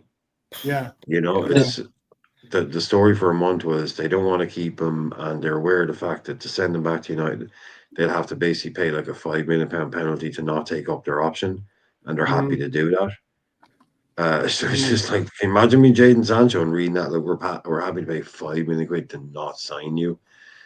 You know, happy birthday, champ. You know, I don't know. It's not exactly the biggest boost, but now there's a story out there saying they're actually considering signing. Like Dave Mudryk that they spent £100 million on, who they don't play. They play Madueke and Neto. Yeah, I don't know. Why would they need to go out and get Garnacho? I'm not sure. Like United would love them to give them 60 million for Garnacho because he's pure profit. He's a homegrown player, and they're trying to sell all the Mainus and the Garnachos because like they could sell a Casemiro or an Anthony, but it won't. Like it's a there's only so much profit in that, so they're really pushing to sell these Garnachos. Yeah. These kind of players. So I don't know though. I don't know about Garnacho. He looks good sometimes, other times. Yeah, he looks lost. Yeah, still a young player, but yeah, I wouldn't be getting involved with him. No. How about for this then? There is also reports that I don't know if Ange is going to get sacked or not, by the way. So that's a whole different story, a whole different topic in question. However, Tottenham are looking to make moves, and apparently they are chasing Leroy Sané, a player that we were linked with at one point, and they're looking to sign him on a free. Is this a player we should try to be or possibly be interested in, or is that window shut? And that's talking on a free, obviously. He'd be someone that could possibly back up. Certainly could be a backup for a Mohamed Salah on that right side. So we're going to go. Let's start with Nolante on this one. Sane, it's a simple no. His time's gone. Injury. Nah, we can get better. There's more out in the market than Sane. Okay. All right. Simple that is. Lady B. Same as Nolante. Just nothing more to add than what he said. Okay. All right. Bansane, Dustin saying, I got you on that one. All right. Baz, what are your thoughts on Sane? No, thank you. No, thank you for us. Okay. Do you think it's a positive move for Spurs? Do you think it's a good signing for Spurs if they can get him in through the door? I think it would be good for Spurs. To be fair, I mean, they've got back into Champions League in it, so they're gonna need something there in it. Kulusevski has been injured, not a lot of the season, but he's another player that gets his injuries. But I think he's one of those players that will just command a big wages, and I think he's not a maverick, but he's one of those players that can do something, but he does have attitude problems as well with it. So I think, but for Tottenham, it's going to be one of those kind of stars. They need to bring in something. They've had a poor season. Okay, all right, JK, you're definitely our resident in the German market. Sane, good move for Spurs. Top player. Yeah, good move for Spurs. Bad move for us. I mean, it's a free transfer. He's a free transfer. He's probably be high wages as well. But for me, I've always liked him. I always thought he would have been a Liverpool player. He would have been a good player at Liverpool if he was with Klopp. Now, different situation. I think you know what it is. If your attitude ain't right at Bayern, you're not going to get game time, bro. So it doesn't matter how good you are. Mane went there, didn't do nothing. So I thought maybe he wants to just come back. Maybe he wants to be a Liverpool player. When he wants to come to Liverpool and complete the set and get into a fight. He's got in a fight with Sadio. Now he wants to get into a fight with Mohamed Salah or something. I don't know. He's a lot. He's a lot to work with. Yeah. He's a lot to work with. Brian, I asked you real quick too. Sane on a free. You thumbs up or? Is he better? For Spurs, I think for Spurs, he's probably a decent replacement because he plays in the same position Son does. And Son is 33 now, I think. So he's coming. So it would be a nice little Son replacement for Spurs. But for us, no. 6 years ago, yeah. Now, no. Okay. Simple as. Lee, you're the last but not least. Same thing. If it was the Son that Guardiola brought over all those years ago, yeah, but he's on the way down now, isn't he? There'd be no point in bringing him here. Just as well bringing Sadio Mane back as bringing Leroy Sané in. I'll tell you something. One thing a story that's out there that's kind of interesting because we all had reports that this team was out of the running for this player. But apparently, with some of the filings by a certain journalist saying that there's maybe most notably Kev Humblepie or someone one of the ITKs. Apparently, Manchester City have launched a record bid of 130 million euros for Wirtz. Too late, I would say, but they're trying to. They were out, now they're back in. I don't know. They're I'm just going to shut that down and say that. No, I'm just going to shut that down right now and say that's a lie. Let's just move on. Let's just move on. It's a lie. Let's move on. All right. That's 12 man testing our patience, isn't it? yeah. There you go.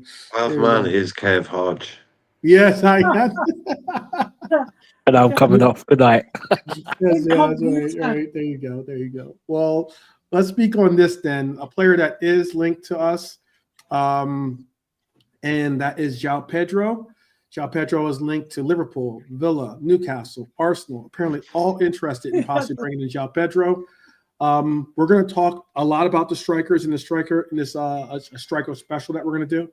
However, just for a little, I guess, a little peek preview of it. Joao Pedro, let's go rapid fire so we don't go this yes or no. Would you be interested in pursuing Joao Pedro as our number one striker? I'll go Lee first. Yes or no? Just a yes or no. Yeah. Okay, easy said. Brian, yes or no? Joao Pedro? It's not straightforward, but no. Okay. Yeah, okay. Definitely more no than yes. Okay. JK? No. Oh wow. I'm more nervous than I thought. All right. Don't let Drifty hear this episode because he'll be angry. JK, thank you. All right. Baz, how about for you? Yes or no? Joao Pedro. Exactly what Brian says. Bang on. Okay. No, it is. Lady B, would you say yes or would you say no to Joao Pedro? It sounds, like a cop out, but I think I'm on the fence on this one. There ain't no fences. No. We don't do this. No. No cheats. No. Lady B tells it like it is. Yeah, all right. I'll say no. No. Okay. Well, not hard, was it? All right.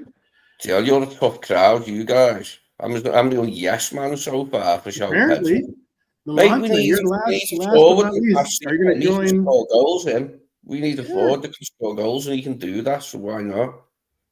Are you going to join? We're not getting Isaac, are we?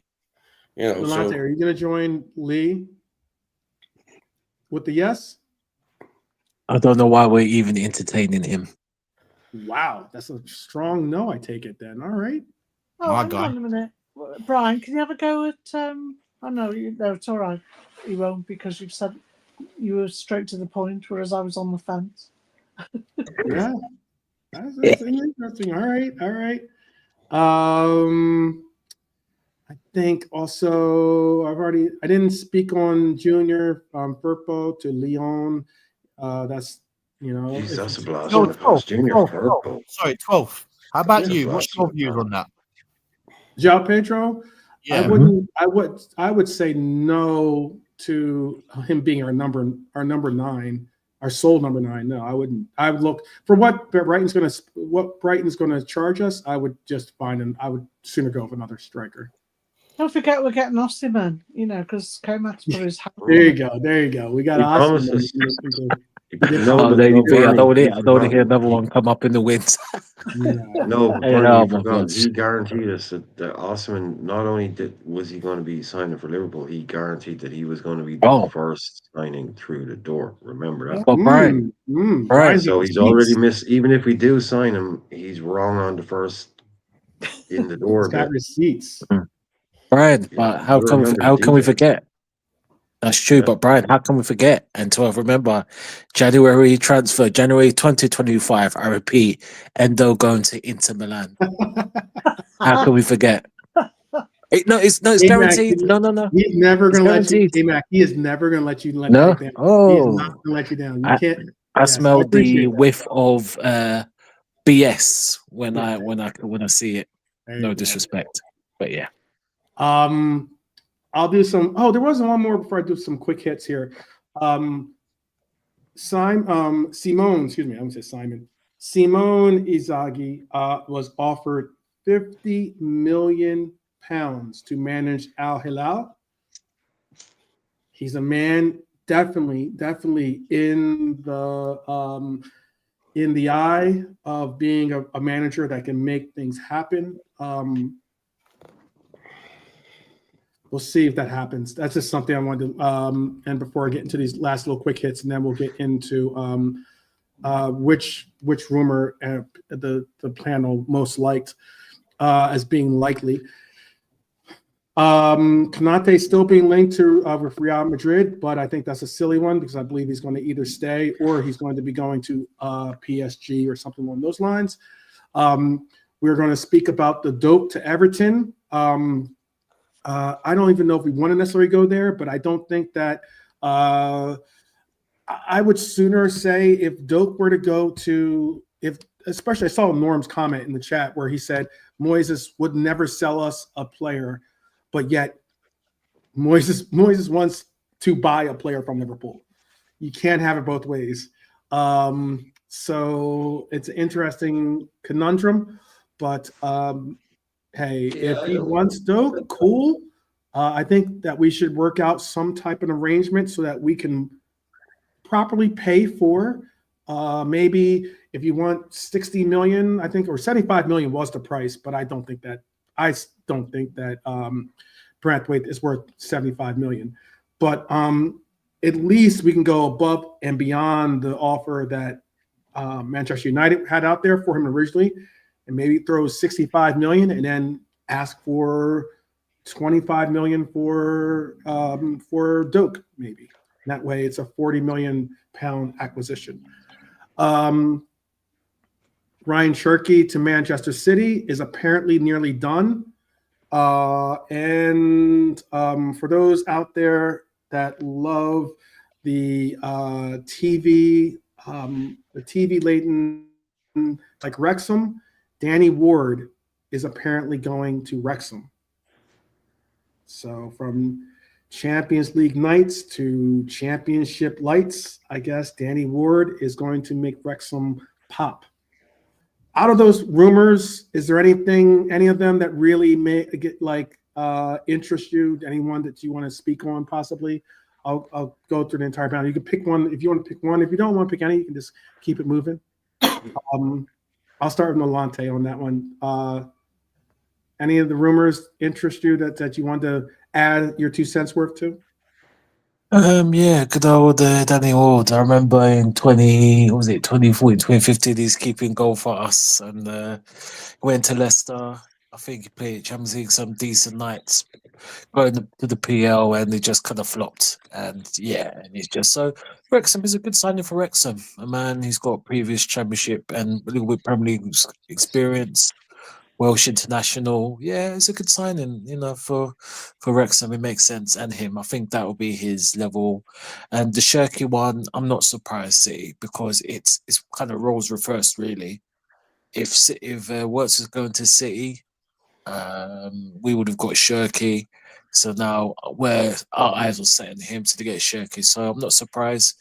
It'll be an interesting one to see how he does. He's a maverick of a player.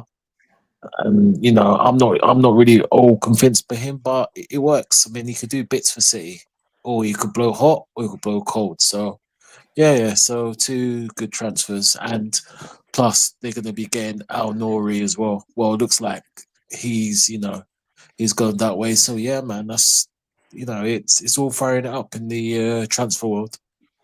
Oh yeah, that's a good one actually. The fact that Nouri's going to City.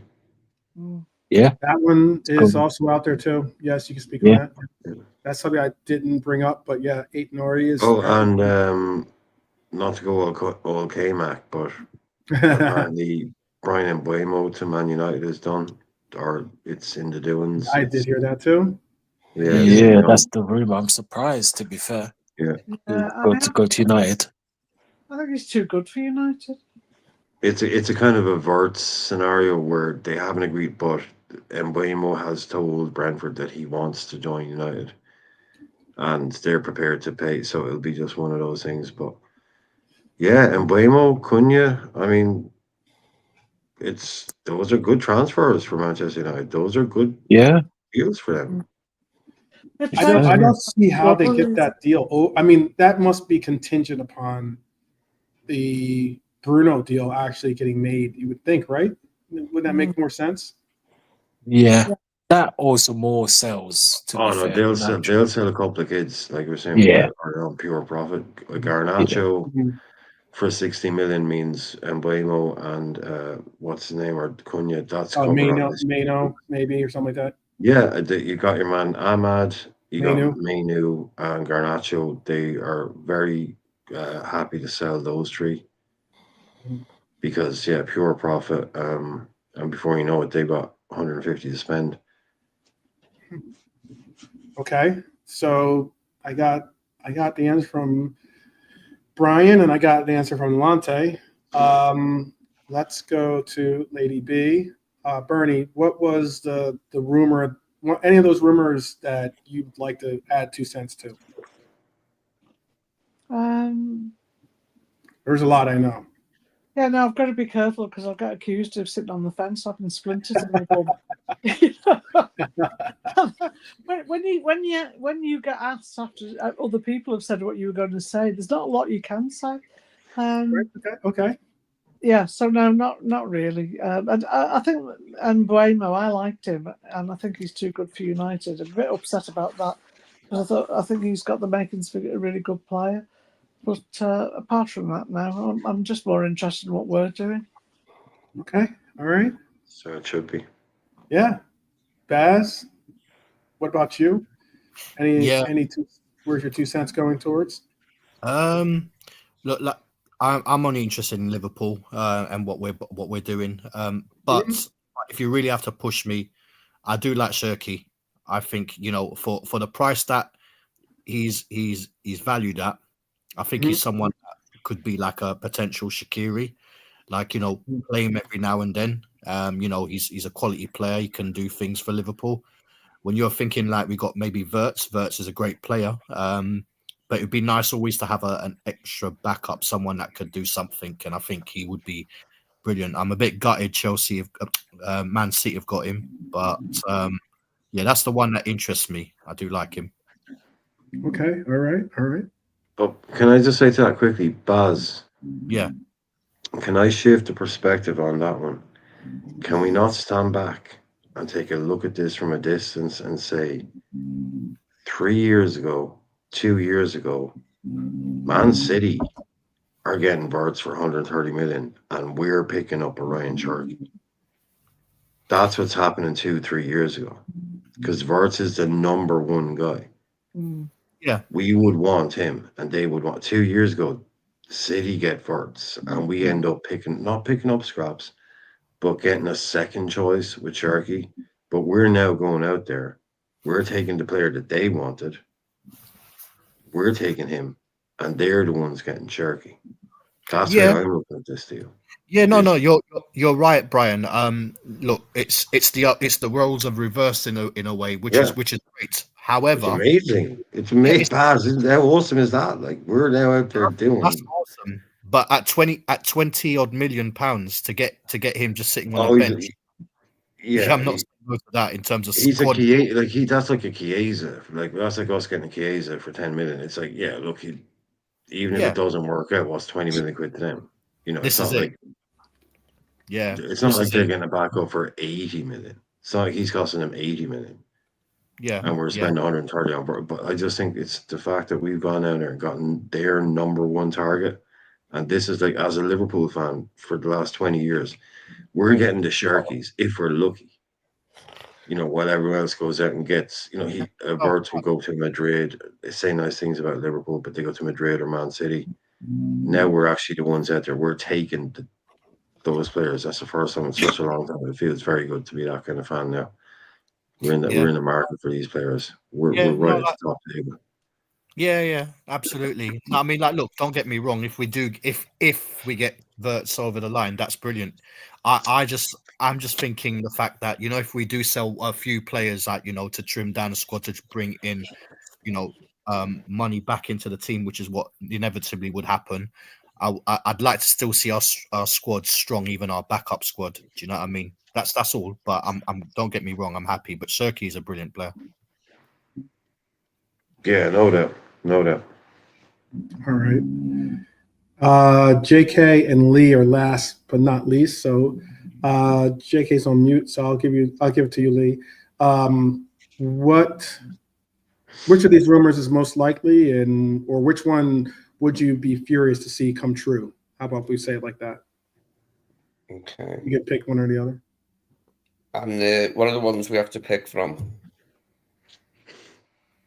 Okay. You want me to go through the entire list?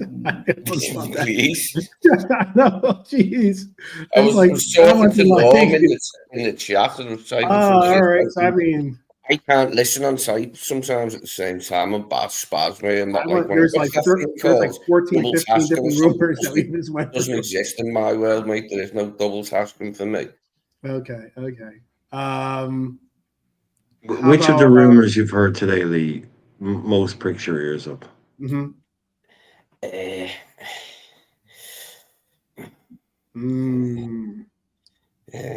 Fucking stage fright. I told you, stage fright. Stage fright is right. I'll go with the Ben Doak to Newcastle, Ben Doak to Everton, Ben Doak to Everton.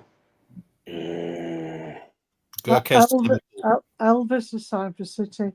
Elvis for City. Elvis for the City. What do I like? He's gotta maybe Danny Ward. How about Danny Ward director? Yeah, I'll have to go with Ben Doak. Yeah, that's the interesting one. Okay. All right. Okay. The other one though. Sorry, I forgot. We might not be swapping a player for Wirtz. They want all money. That's an interesting one. I'd be happy with that. Like, I'm not bothered if that happens. Like, that's an interesting rumour. Doak, it's only a few bob, and like, he hardly played for us. I don't think it's like traitor or something to go to Everton. No, I don't either. I have no problem with it. Wasn't asked when I felt sorry for Konate getting booed when he come back to Anfield because he'd been to Everton. You know what I mean? I felt sorry because he was our captain, like for the youth side and that, like. But no, it's not a big deal to me. He's not committing any foul act by doing that. I mean, he played for us twice, mate. Well, JK, are you with us right now or no? Yeah. What was the rumor that perked your ears, as Brian? Probably the Doak one. The Doak. Yeah, that wanted to go Everton. All right. It's interesting. Doak to Everton would be a decent deal. I think it'd be a decent deal for Ben Doak. It'd be an opportunity for him to play. But it would definitely be an interesting one. How about for this? We'll make it a joint effort because we don't want stage fright to riddle the segment. But this day in Reds history was Rafa's renewal. Let's take a breather and go back to 2006, a time when it was 6 years into Kev Humble Pie being a Liverpool fan. So he should remember this day very well. And this day, Rafa Benitez signed a 4-year extension as Liverpool boss amid whispers of a Real Madrid approach. What happened next was another Champions League final, that iconic 2007 Athens run, and a man who remains a legend in a lot of people's mind and eyes. Rafa gave us Istanbul. He gave us belief. He also utilized his tactical legacy that lives on to this day, even now.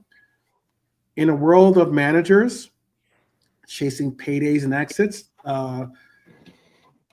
does Rafa's story remind us of what loyalty looks like, or is it a case where that era is firmly gone, considering we see the Pep Linders joining Manchester City, the reports of Jurgen maybe flirting a little bit with Real Madrid?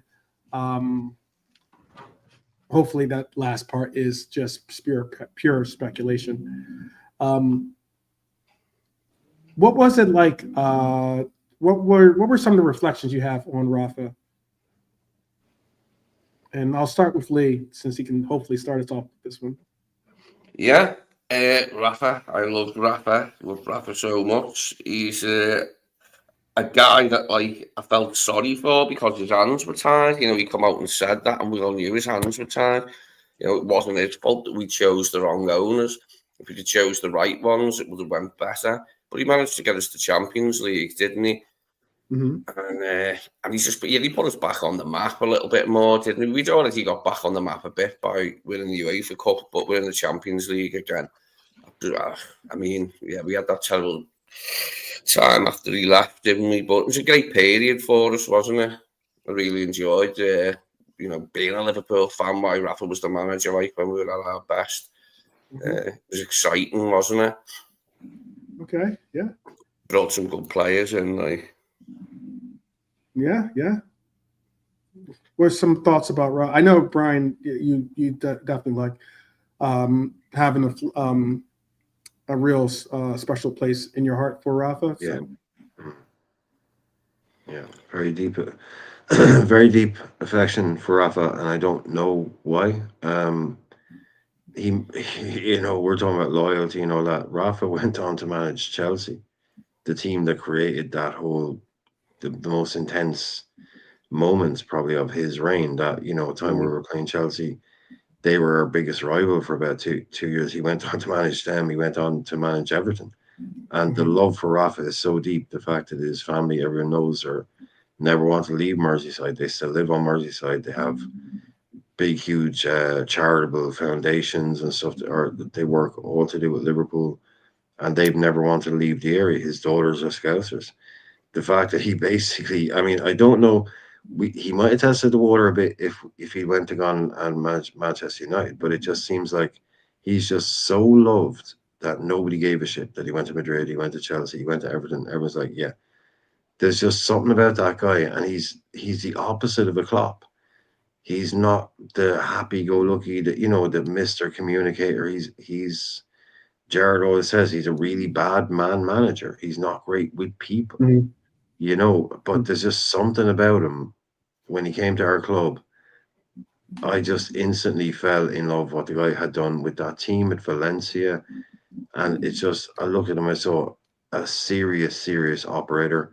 But there's just something about the guy. I can't put my finger on it. He's just he's not lovable, but I fucking love the guy. As much as, it's weird, but he connected with us, but not in an openly kind of visceral way like Klopp. But he just very different type of bloke, but I got the sense he's a nice fella, even if his man management skills are lacking, like in football. He's a nice bloke, I've always loved him. I thought he was great, Rafa. As I said, it was a bit weird when he went to Chelsea, because I know a lot of their fans didn't even want him because they hated him when he was here. I immediately went on the defensive for him, because I was like, all those Chelsea fans were like, who? Like, oh, the fat Spanish waiter. We're like, don't. He made him a flag when he won the Europa League, because Chelsea had never won that trophy. Yeah, and they were all pleased. And then he went to Everton, which was even weirder. And I was like, Rafa, what are you doing, mate? But then we rationalised that by saying he's coming home to Merseyside. What angle the man got a free pass for anything. Got him a lot then, if I went to pub and was an Evertonian and I haven't been beat, what do you think of Rafa? And shit. I'm like, no, he isn't. It's just your team shit. But so that was a bit stressful when he was at Everton. But I loved the man. Loved the man intensely. He brought us Xabi Alonso, and he brought us Luis Garcia. That alone. Some of Garcia's best goals, man. My favourite Garcia goal was a header. It was an angled header from the corner of the box on the right-hand side. But it was so far out. The skill with which he placed it. Oh, it was just beauty. Pure beauty. How about for you, B? What were your thoughts on Rafa? Yeah, a little bit different memories of Rafa. I think it was like not a love-hate. That's the wrong phrase, but you could see the humanity of the guy when we had the Hillsborough memorial, and he's in the audience. He's in the cop, and the reveal that lady who runs the Hillsborough victims thing. And she revealed that he put, I don't know, was it 100,000? It was a lot of money. Yeah, very generous. Yeah, a lot of money. 1,000. That's how much he put into the. He put in 1,000 for Yeah, he put into that, and he was crying when he didn't want people to be looking at him and praising him. He wanted to stay low key about it, so he left, didn't he? And your heart has to go out to him, and you think the man, he's got such deep feelings, but like Gerard said, as a man manager, he was cold. I think with the players, and I liked him for his as a tactician. You could see him with his little pad and his pen, and you knew if he didn't like something, he's going to change it. And it 9 times out of 10, it was spot on, and he changed the game. So I liked him for that, but. It's funny, really, because I liken him a little bit to Slot for me at the moment, and we haven't seen enough of Slot to make a real judgment. But I think that's a good shot. I think it's a really good comparison. Really good comparison. Because Slot, we can't really work him out. He keeps to himself, and I think he's quite ruthless, like Rafa was, to get the best out of the team.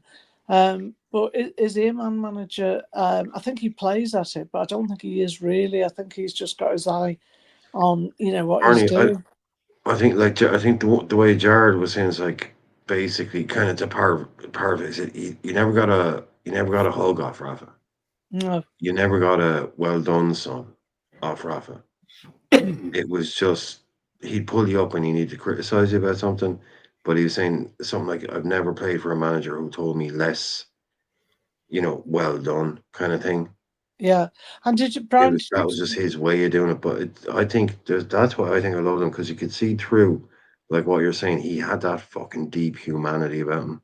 Yeah, you could just see that about him. He was doing a job, but when it came to Liverpool, when it came to all that other shit, it was like he fucking gets it. He doesn't say it out loud because he's not that kind of person, but he's not a different characteristics. fly by night. I think he was. Yeah, good. you only have to read the Hillsborough report and know that crap he's doing. It's like, and you know, to get a sense. Oh of yeah, he's and there. He done that. He's like, yeah, I understand. He It's means like, you understand if you get when I think he was gutted when he left us, but he did have he did have a big ego, because I don't know if you saw him. He was interviewed a few months ago, and I watched the interview, and he was what was it on? It might have been Sky. I'm not sure. It was on. Oh, it's no, the overlap. It was on He was overlap. on Yeah, that he was on the coffee overlap. morning thing they do, where it's like Yeah. around that counter. That's a drinking good show, coffee to be and fair. all kinds of thing. Yeah, but he was telling everybody Yeah. on there, wasn't he, how good he was, what Yeah.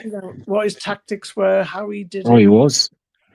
He's a good entry. He's a good. I listener. didn't know until we got him as manager that he was in the Real Madrid squad. He was on the bench in '81 in Paris, really, when we won 1-0. Rafa was sub.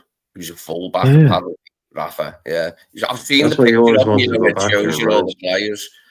But yeah, he's there with Laurie Cunningham. Remember Laurie Cunningham as well? Yeah, great player. Yeah, he was good, Laurie, yeah. Tragically, he's killed in a car crash. Was he? In Madrid. Yeah. Young, I think 29, I believe. He's or kind of like a lot of people won't know him this generation. Yeah, but yeah. I think Rafa said, like, Liverpool entered his mind as a club then, obviously, because we were winning it a few times and we actually beat his team. So, like, when he got the job, he was a shoo-in for it, wasn't he? After what he'd done at Valencia, as good as It was him and Mourinho. Mourinho were literally the two hottest properties in world football. Exactly. The two hottest properties was Mourinho and Rafa. Do you think Mourinho, with less fun, with Rafa's funds, could have done what he'd done at Chelsea? That's the eternal question. And what would Rafa have done with Mourinho money? Yeah, I always felt sorry Mourinho for him. always wanted to manage Liverpool. We all know Mourinho always wanted to manage Liverpool. He said that himself plenty of times. That could easily have been a sliding door where Rafa went to Chelsea and went to Liverpool. That could easily have happened. Our club seems to weave a spell over whoever most who come to it, because Jan Molby's got a Scouse accent now. He never moved away, did he?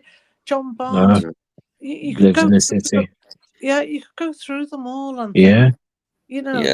And Rafa stayed local as well, didn't he? Like we were saying, he's on the Wirral, I think, bringing his kids. Yeah, Monsi, the wife, she never left. The kids never left. They all stayed in Liverpool. His two daughters, they grew up on it. They never left. Bearing in mind that Monsi has the foundation. She runs the foundation. She's never left. He's moved away and come back. Napoli, Real Madrid, all those. He said, but the family has always stayed in Liverpool. So his family are literally fucking Scousers. Yeah, that's how connected he is to Liverpool.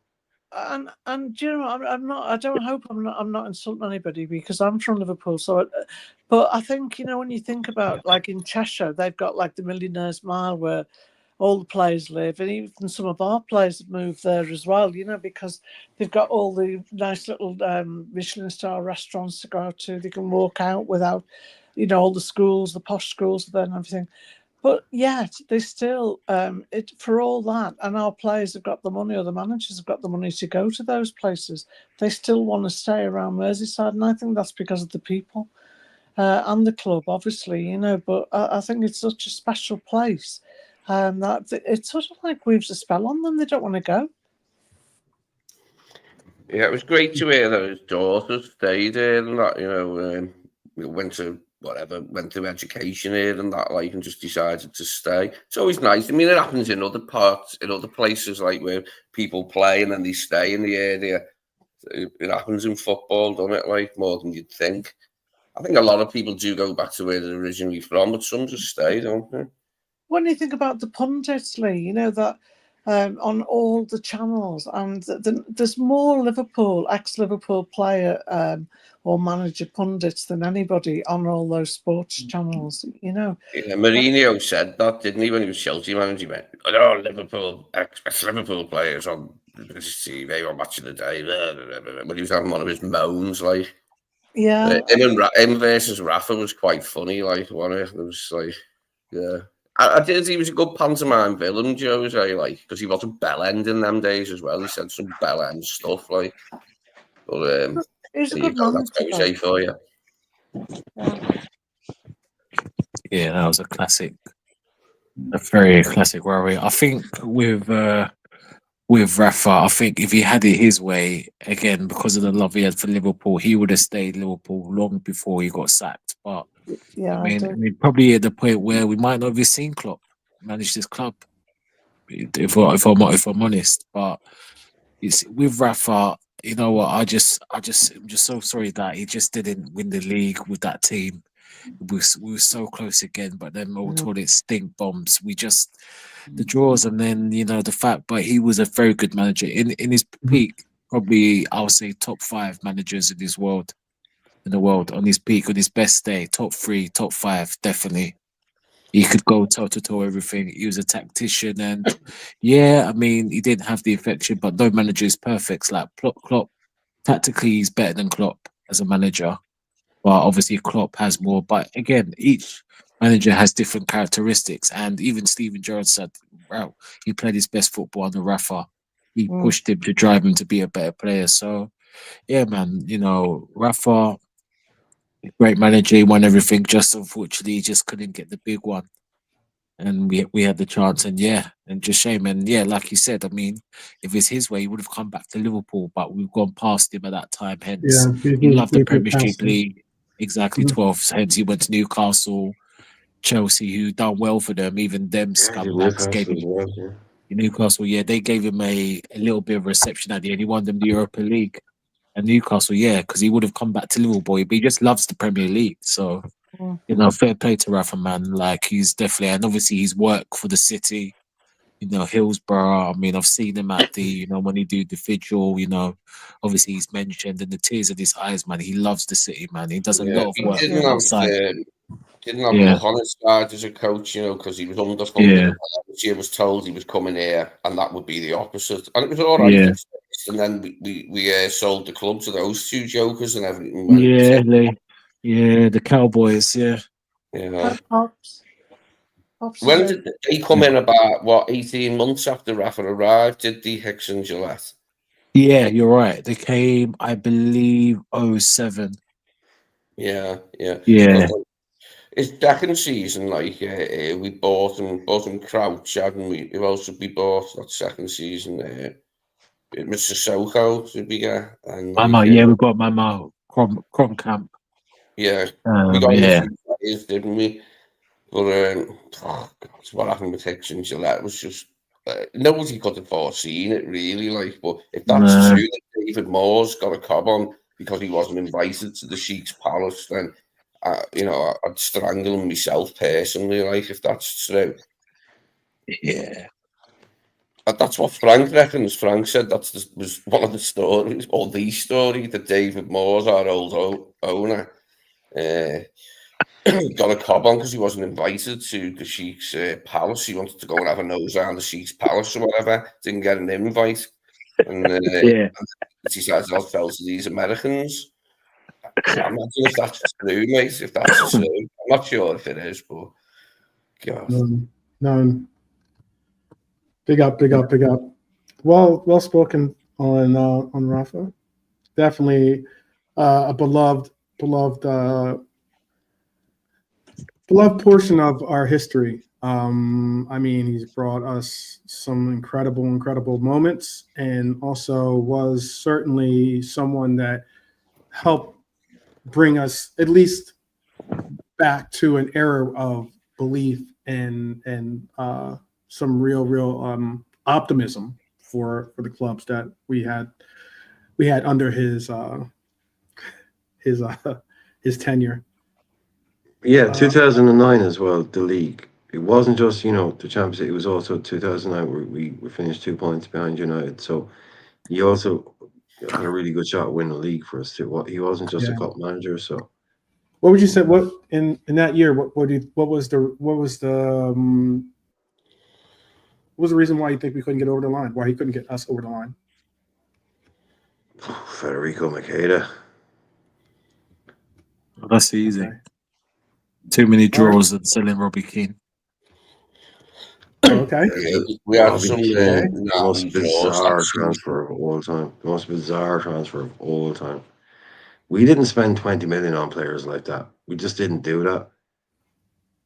Like we spent, it was around what we'd spent on Torres not that long before, and that was our record. And then to do it, and within 6 months, selling back to the club, that has to be one of the most bizarre transfer kind of chains in Premier League history. Like Liverpool to Tottenham, back to Tottenham in the space of 8 months for a huge fee at the time for a club like us.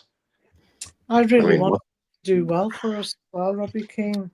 You saw what he'd done before, and you really wanted him to fit in. He loved Liverpool as well, and it just didn't work out for him at all, did it? I mean, it's not. Robbie Keane loved every club he ever signed for. He gives an interview saying that. Like Robbie, when I was a kid, I was a Spurs fan. When I grew up, I was a Celtic fan. When I was a kid, I was a Liverpool fan. When I was a kid, I was an Inter Milan fan. I was just like, he's famous for it. Okay, were you Leeds fan, Baz? So Celtic fan? Yeah. Again? No, that's literally, he's famous. No, Robbie Keane, we're talking about Robbie Keane. He loves all these clubs. Yeah. Well, they spent a few bob, didn't they? Hicks and Gillette, they bought with Torres, bought with Keane, but it was just like they didn't buy us enough players, and they bought us a couple, didn't they? When you said they spent a few bob, you mean of our money? Yeah. But you see, the problem is with the owners is the fact, Rafa, I don't understand. Again, I'm still dumbfounded by that, because at the end of the day, he would have pushed us to win the league, because at the end of the day, he was coming in, he had a slow start. And then I think Everton, I remember the derby, I think we won 3-0. He picked up. And then before he sold, he scored, I think, 4 in 2 games. He was picking up. And his relationship with Torres was getting better. And then all of a sudden, it was just, that was a bad move. That was a very bad move. That partnership, did you? Yeah. And it was clicking. I thought this was going to be brilliant, this. Yeah, the annoying thing, it was clicking. They had stuff, but they were getting used to it. They were coming into form, and all of a sudden, he's gone. Yeah. Do you know what? No, I remember at the time, Alonso was saying, got everybody over to I think he lived on the Wirral, and he got everybody over to his house once a week to watch a movie. And I think they only had one beer because they were training. But he wanted, there was a few different nationalities in the team, and they weren't gelling. And he wanted to bring them together as a team. And so he started this thing once a week, and they all got together. And I think Rafa was so jealous, that Alonso had managed to do that and gel them in. I think he did, because it wasn't long after that Gareth Barry thing came up, the new blueprint. Yeah. And then Alonso left afterwards, so I think there's a bit of jealousy there. Well, 12 man, if you don't mind, because we're talking about Robbie Keane, I might ask a quick fire trivia question. So it'll basically be first person to answer. Robbie Keane just won a league title as a manager in which country? Hungary. There you go. Yeah. Well done. Robbie Keane is managing Ferencváros in Hungary, and they just won the league about 4 or 5 days ago. Probably Hungary's most well-known club, Ferencváros. I don't know. I remember when we just sold Robbie Keane, they had Tommy Teen and the Irish comedian over on LFC TV, and he was talking about it, and that, and into him, what do you want for Liverpool's future? And he just went, Arab owners, and started laughing, but I think he meant it, you know what I mean? Mm-hmm. He didn't mention Hicks and Gillette, but he said, what do you want for Liverpool's future, Tommy? And Arab owners. Yeah, don't be asking Tommy questions. Oh, he's a funny man. I've seen him live a fair few times. He's a fucking lunatic. He's a bit, back in the day when he was at like back when he was. Yeah. Anyway, go ahead, Toughan, go ahead. Oh, someone's getting a call. Is that Tracy? No. I can't get this to shut up. It's Wirtz letting everyone know. Yeah. He's saying, What do you know? Tell us now, Baz. Give us the exclusive. Yeah. No, I mean, Hoffman was an agent before, innit? What he's been doing. We all know Wirtz's agent is really 12th man in it, so he's gonna drop a bomber right here, right. Wirtz is saying, 12th May. That's it, Baz. Baz is exposing you 12. He is. You fraud. He is. 12th, I love you. I want to come on your show. What was that? That's 12. That's Wirtz saying to you, 12th, I love you, man. I want to come on your show. Please interview me first. Yes, that's good. Yes. Nein, und Teichens und Viertens und Weitens und Viertens. Weitens, Viertens. Schweigens. Viertens, JK. Oh, man. JK is probably sitting there with Smokey being like, you see these guys? Yeah. Oh, don't forget, I heard that, bro. 12, forget the Erdinger. Zatman's gone. Who's talking about Zatman is gone. Lady B, 1 und 14, it's 14 Weichens and 12 Weichens mit 14 Weichens. Das Weichens fully and 4 Weichens. Oh, goodness. Oh, man. Pure entertainment, I'm telling you. This is what you get when you join the channel here. I'm going to see what Norm's put. 12th, read out what Norm's put there. Tracy's cheating on Lee. 12th is cheating on Dua Lipa with Tracy. Never. Bindle is cheating on Bernie with Dua Lipa. A love triangle. What a love triangle that is. Yeah. Well, hold on. Top, we're always speaking about that, but I think we should need to answer the question back to Norm. Norm, who are you cheating on with? That's the question, Norm. Yeah? Don't try and come at this, Norm. Hey, you're part of this triangle. Lee. Lee, what was that woman's name? Bella Reckenberg or something? Bella Remberg from Russ Abbott. Wonder Woman. She was a big fat woman dressed up as Wonder Woman. Bella Remberg. She was called Wonder Woman. That was hilarious. Oversized lady. Plus size lady. You guys, you mentioned about Keane moving in 2009, right? 2008-2009 season. When he moved, when he went back to the Spurs, right? Right in the middle of the season, that's when we hit all those like draws that we had that basically ended up hurting us in the end. But I know you guys are saying, because I'm looking at him like, I know that you're saying that Robbie Keane moving on to Spurs really hurt us, but we won a lot of the games at the end of the season. I never said that. I never understood why we bought the guy in the first place. You don't understand why we bought him in the first place, you're saying? No, I watched him play for Ireland. I've seen that. When we bought him, I was like, really? I mean, he looked good for Spurs. You know, I see that. He scored a lot. But as an Ireland fan, he would miss a lot of chances. I know you're not a big Robbie Keane fan. I know that. Yeah, he would miss a lot of chances. He to me, I was always like very, very skeptical on him going to Liverpool, especially for that money, and I didn't see it coming at all, and I didn't like it, and I was glad that we sold him. Basically, yeah, I was happy with the whole thing. Okay. All right, I was just wondering because I know that like what was it? I can't think of what game that was. I remember we drew against Hull City, I think, that year or something like that, and I was just like, "Oh no, man! I don't know if it's written in the cards for us." Even though Hull City, I guess is decent. 2-2, yeah, I remember that. And I mean, that was like we drew like a bunch of those games right in that little spot, like there was like a run coming in. That December was a rough December, basically. I just remember that being the case. In that we couldn't get. We were drawing. We weren't losing, but we were just. December was full of draws, a lot of draws during December. So because of his record and because he was Irish as well, I was really keen on him coming to Liverpool. And, yeah, but he was a disappointment in that respect. I don't think he was given. I think it was under Kenny, wasn't it? Who brought him in? Wasn't it, Brian? Was it under Kenny Dalglish? I can't remember now. But all I know is I don't think he got enough playing time really to be able to prove himself. No club buys somebody for what we paid for him, and sells him within 6 months. That was weird. That is really weird. That does not happen. Yeah, that'd be like buying Darwin for 80 million and selling him into January. That'd be just wait, what the fuck happened there?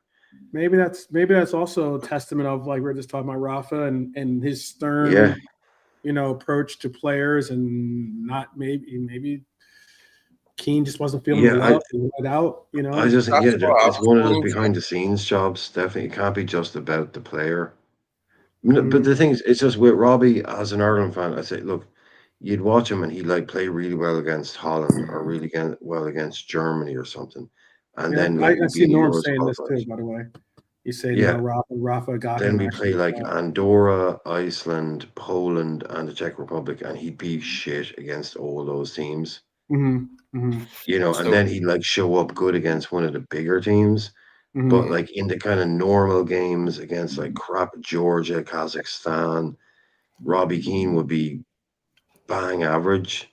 Even with not just the players around him, but with the chances and stuff. So as soon as we signed him for that money, it was it gave me just a really bad feeling. And I admired the ruthlessness of selling him back that quick. And the humility of Robbie Keane to say, okay, cool, I'll leave.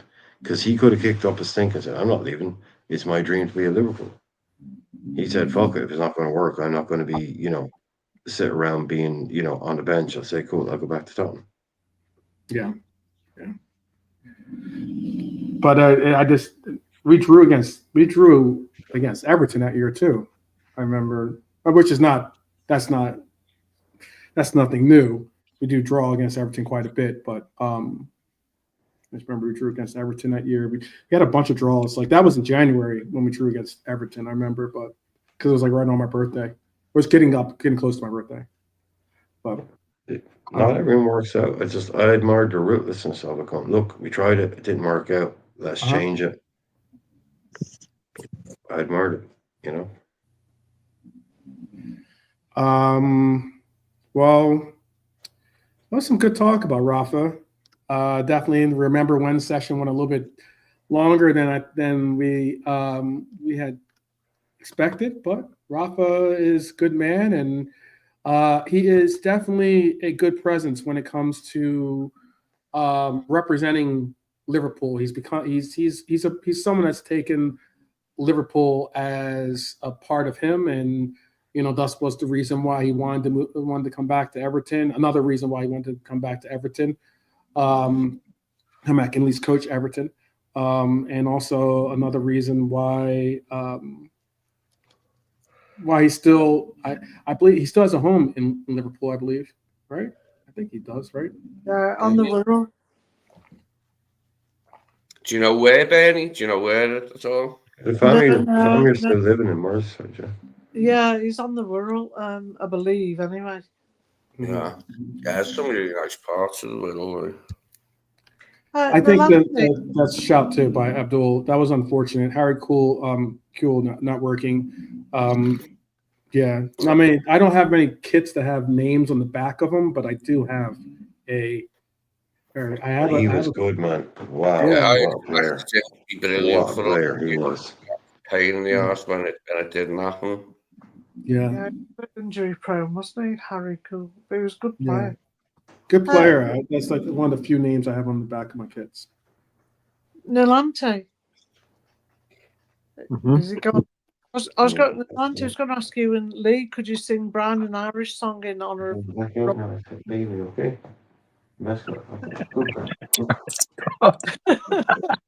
He's got to say, like, oh my god, let me send to Coco.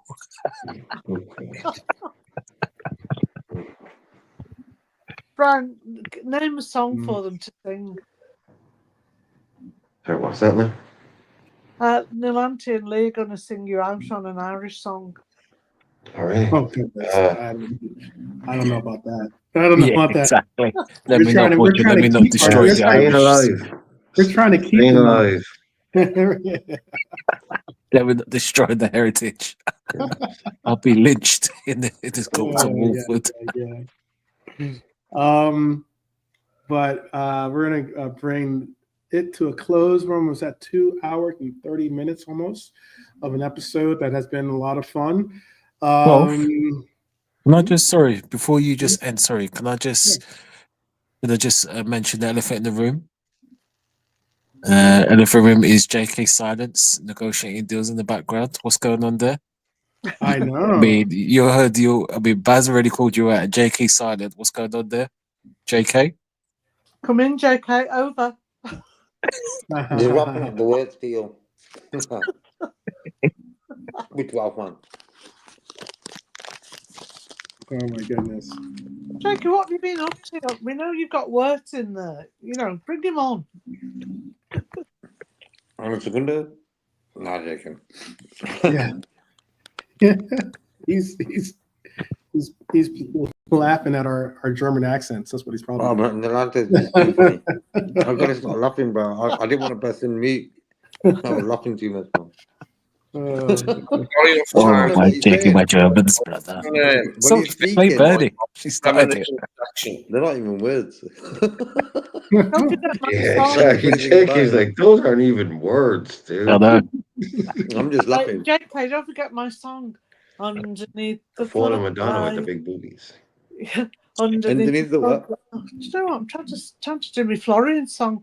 Underneath the floodlights by the Shankly Gates. Okay. I've forgotten the next bit. Okay. Oh no. Florian awaits.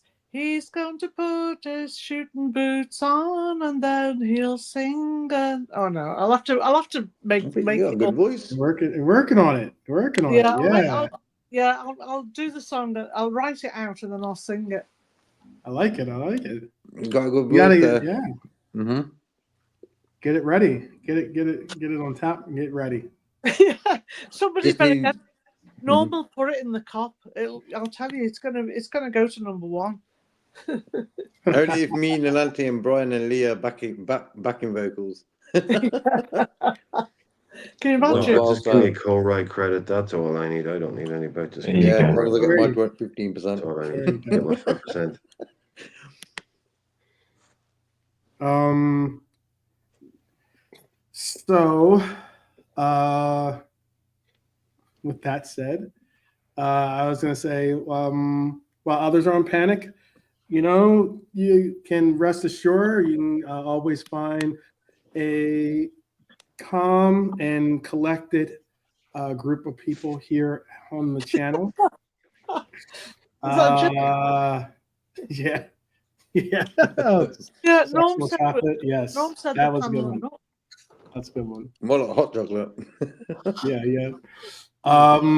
Wirtz isn't just a transfer target. He'll be a statement move, obviously. And it's a warning shot to Europe that we are not messing around.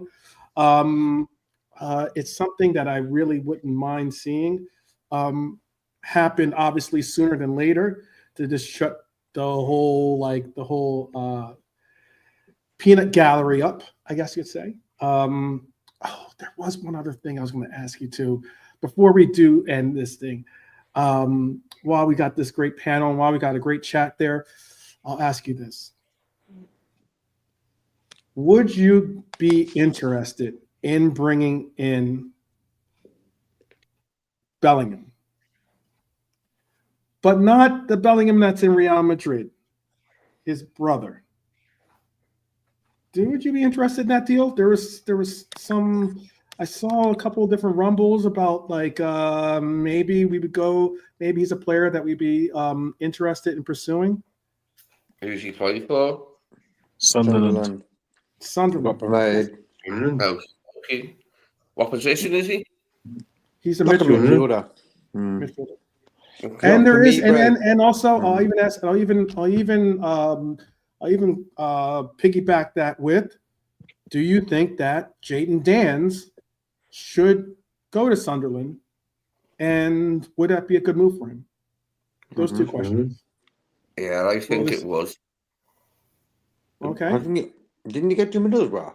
No, he went to Jayden Plymouth, Dans, or I think. Jayden and got Dans, yeah. injured Jayden there. Dans is he's obviously back from loan, and now they're talking about moving him on another loan, I believe, and Sunderland is the No, place. they had a loan agreed with him to go to Sunderland on loan last year, but before he even got there, he had an injury.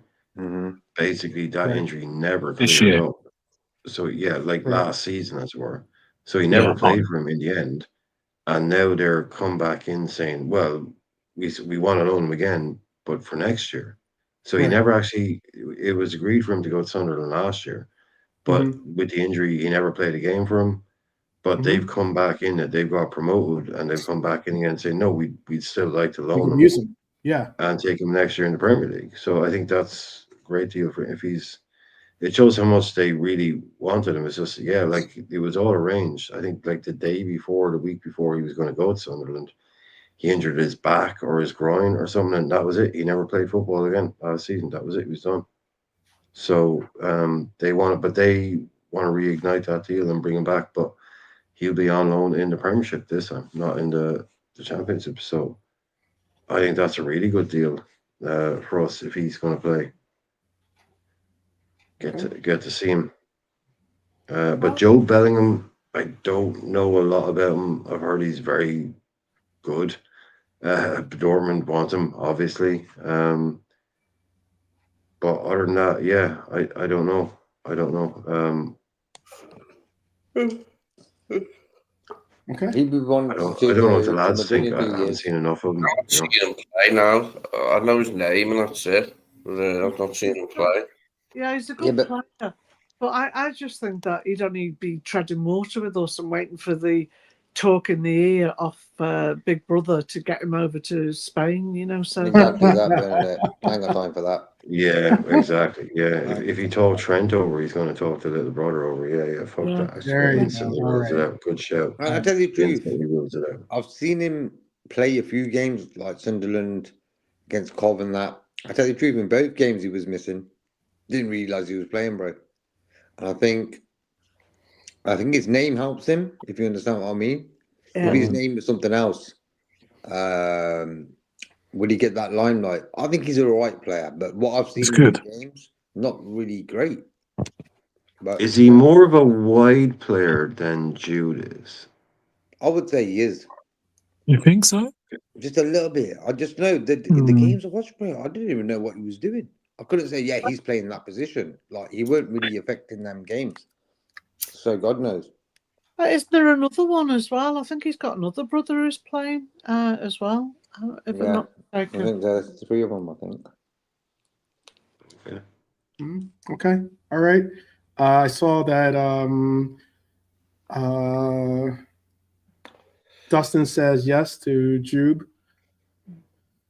Let's see. Norm said, or Abdul says, plays similar position to Grav, Dom, Maka, Jones, Elliott. We need a CDM. Oh, he's got his focus on that project for reinforce the midfield with the ball, when the ball released to number 8 or 10 or forward line. Norm is saying he is very energetic player, but not good enough for us, being Jube.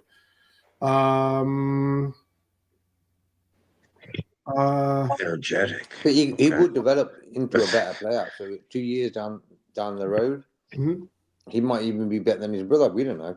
You know what I mean? Yeah, he's saying he's a bit of a box-to-box player, but not really the level to be playing for us. Okay. That's Spot. more what I was. Is he an 8 and a 10, or is he a winger? You know, so He's obviously, an 8. he's more like an 8 or a He's an 10. 8. He's not a winger false. Not okay. No. He's an 8. No, I wouldn't call him a winger. No. Yeah. No, he's an 8. He's just a box to box.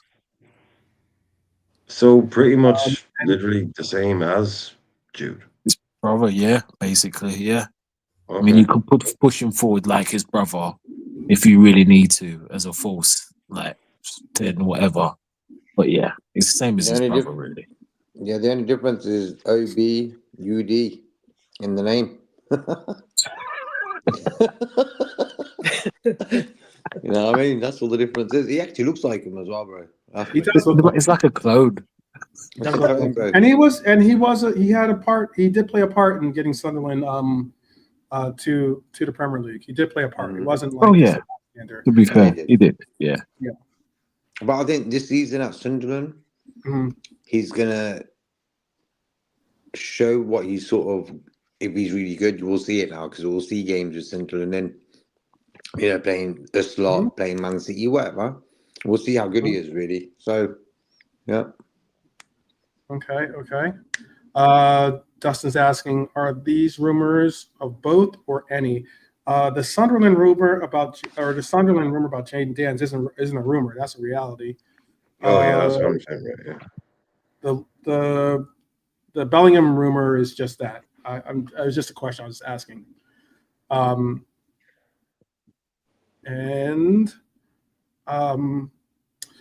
What else is there? He's not the level we should be looking at. Okay. All right. Would real quick then, another quick question that was just popped in my head. Would you go for,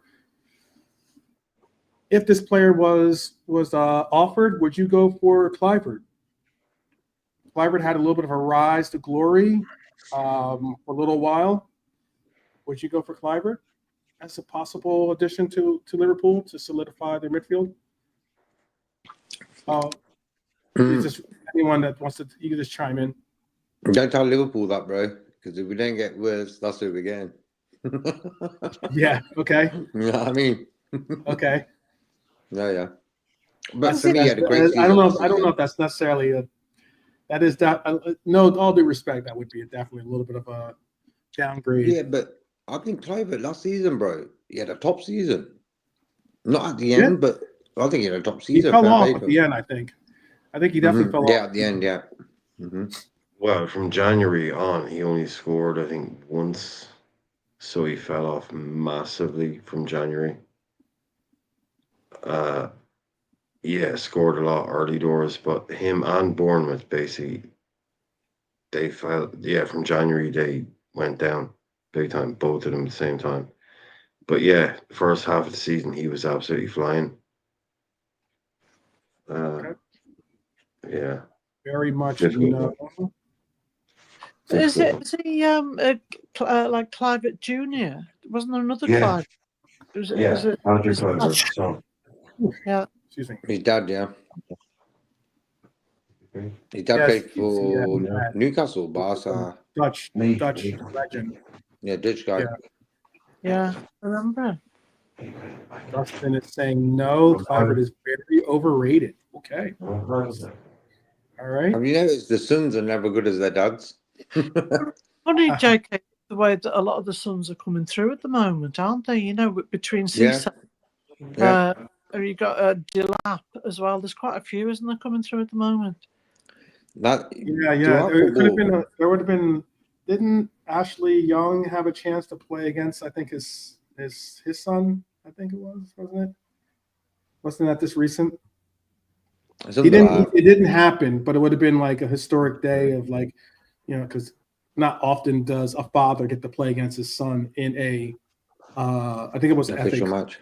Yeah, it was like an FA Cup match or something like that. You know what it is as well, Bernie, that now life is totally different. These guys who have kids can sort of pre-plan because they've got enough money to do so, thinking, you know what, I want to get my son into football. If he likes it, I'll train him. I'll have the time, I'll have the money, and everything's sort of set up for him, For me, I think a lot of parents, if they didn't make it as footballers, they sort of push football onto their kids. Yeah, it's like And I don't like the that. kids. Like, yeah. You want the lad to come in himself. You know what, Dad? What time's the match? I want the kid. You know, like himself.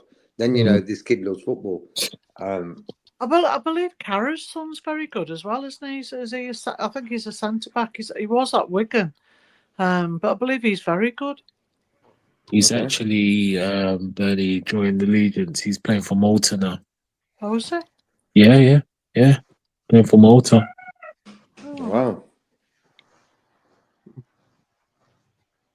yeah, I think he Um, seems good prospect. I mean, Anyway, you know what? We could say this. I don't know. You might not know about, but Alexi McAllister's dad played not in the Premier League, but he played for. He was a big name because he played for Boca Juniors, which is a huge team. Oh yeah, the biggest river. Yeah, it's either River Plate or Boca Junior fan. If you're, for the most part, in Argentina, that's like the two biggest clubs, and he was. And some could argue that maybe McAllister might turn out to be better than his dad. I guess. well, Ali's dad was the goal, or maybe even isn't I wouldn't call Holland's dad a legend or any words of it, but Holland's dad played in the Premier League. Yeah, he did. But wasn't Ali's dad a goalkeeper? Than his dad. Wasn't Ali's dad a goalkeeper as well? Oh, possibly. That could be possibly the case. Yeah, I think he was.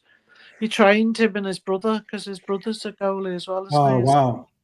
That brings even more relevance to that goal, I guess, when he scored it, like, when his dad died. Yeah. His dad passing just a little bit of time before that. But yeah, just some, some interesting questions out there that we were posing. I know I take it Kluivert's not big for a lot of people out there in the chat. I see that, or at least with Dustin. I also see that Bellingham, the other one, the younger brother, isn't that big of an interest by the panel nor the chat.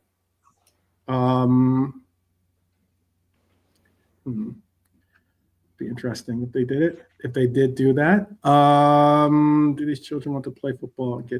I saw a piece of. Actually, I saw something just recently on Ronaldo's got a son too. That's apparently got some talent as well. He's been. Was he signed for? I'm sure somebody said he was signed for.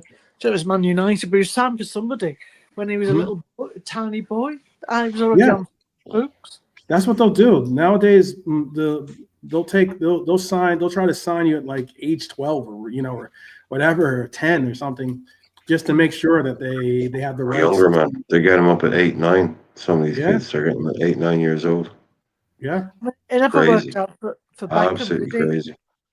I think it was a Brooklyn Beckham. I think he had him signed up, but he never played. He wasn't interested. No, Romeo. Brooklyn was the guy that wanted to be a photographer, and he's married that rich chick now and all that shit. Romeo was actually the guy that was a player. I think he might still be playing. He was at AC. He got to some decent clubs like AC Milan.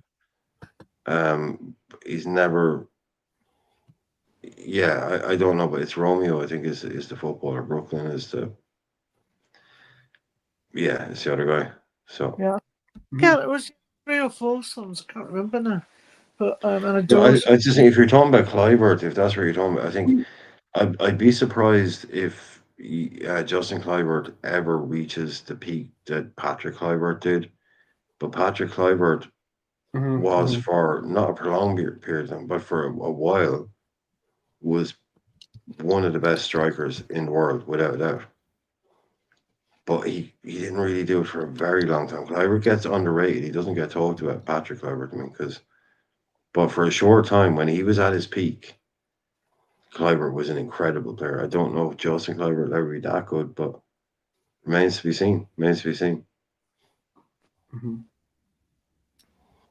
Okay. Yeah, bro. Just to add quickly, Kluivert's link up with Bergkamp for Holland. Yeah, that was a partnership.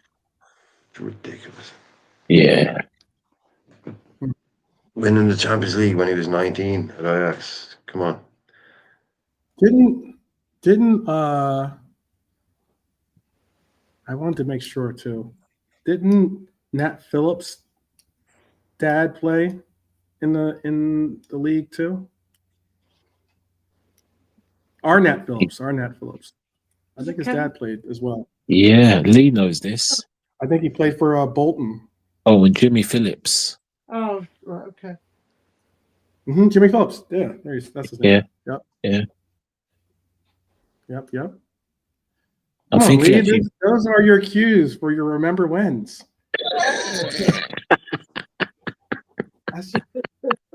Milante just gave you a softball.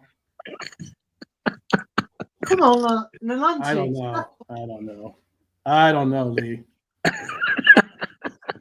I don't even know if Lee's listening right now. Stage fright. I don't even know if he's listening. Stage fright. Toph, you've had Tracy, you've done 1985. I don't know what else can you do on this channel, Toph. Oh my gosh. He's changing his name to SF, Stage Fright. Stage fright. Yeah, there you go. Oh man. Lazy poo to JK now. You can tell the silence, the working behind the scenes now. JK's giving the German money. You know what? Yeah. 12. Brian was talking about a certain pundit on another channel today, and I wasn't sure who he was talking about, but I then watched the channel as it happened, and I recognised and I realised that was the guy who was talking about. And you know, they were talking so serious about the transfers. I thought they want to check in here, you know, because it's like part transfers, part comedy. It is. It really is. It really is. I'm gonna go with Norm bringing a little bit of comedy flair to it again too. Yeah, I was gonna just say one other person because I do know his one son Sean, but because Sean played for the Phoenix Rising here in Arizona, but Ian Wright had two sons. Oh yeah. Play. I remember there was like Bradley Wright Phillips and Sean Wright Phillips. Yeah. They were doing it was like a YouTube clip, and I remember that showed them talking in the car, and they were talking about like, I don't know, they're going to the match or doing something, and like it was just the sheer fact that he had like, you know, two of his boys that made it to this. They're both tiny. Oh yeah, Sean Wright, they are so small. The two of them. It's like they're 1 inch away from not having a career in sport, let alone football. Like Sean Wright Phillips, it's like Sean Wright Phillips is the original Tariq Lamptey. You know, Tariq Lamptey at Brighton now. He's really tiny. He's like dangerously close to not being, you know. But Sean Wright Phillips so quick, so skillful. Bradley Wright Phillips then played for a lot of clubs, Charlton, and he had a bit of a nomad career, but he went to America. I know Bradley did early enough, I think, in his career. 1 inch away from being invisible. I didn't know Brad. Where did Bradley play in America? Sean, I know too. Yeah, I thought Bradley went to America. Yeah, I think he went to New York. I don't know if it was the Bulls, but he scored quite a few actually. To be fair. Okay. Yeah. Yeah, Sean Wright Phillips got that huge move to Man City, and then got an even bigger move to Chelsea. You know, he was for a while there. He was one of the most expensive players going. Sean Wright Phillips. They paid like 30 million quid for him. When 30 million quid is probably 80 in today's money. That was a huge transfer when they bought him. So, on his day, unstoppable, quick, skillful, but also incredibly tiny. Okay. He is a small guy. He is small in stature, but he is a very nice individual and good guy. Fun guy too. Fun as in like enjoys the camaraderie of the moment, because I know he's been. I've met him when he came out with the team. They were really cool people. That is the Phoenix Rising team, which is like They aren't MLS, but they're like the league below it. It would be like the championship league for us, for you, or for in Europe or in England. So, Yeah, he went to New York in 2013. Okay. And since then he's played for New York, Which New York LAFC, team? Which New York Columbus. team, by the way? Oh, Red Bulls. Sorry, Red Bulls. Bulls. Okay. Then he went to LAFC, Columbus Crew, back to New York Red Bulls, and he's now with Des Moines Menace. Yeah, okay. Des Moines. Okay, that's so he's been in America since 2013. Moines, So yeah, well over 10 years he's been over there. Yeah. That's taking it. That's really Bradley, wanting to play some football because that's Iowa people. That's like was it Des Moines, yeah? Yeah. Yeah, Des Moines Menace. Iowa. Yeah.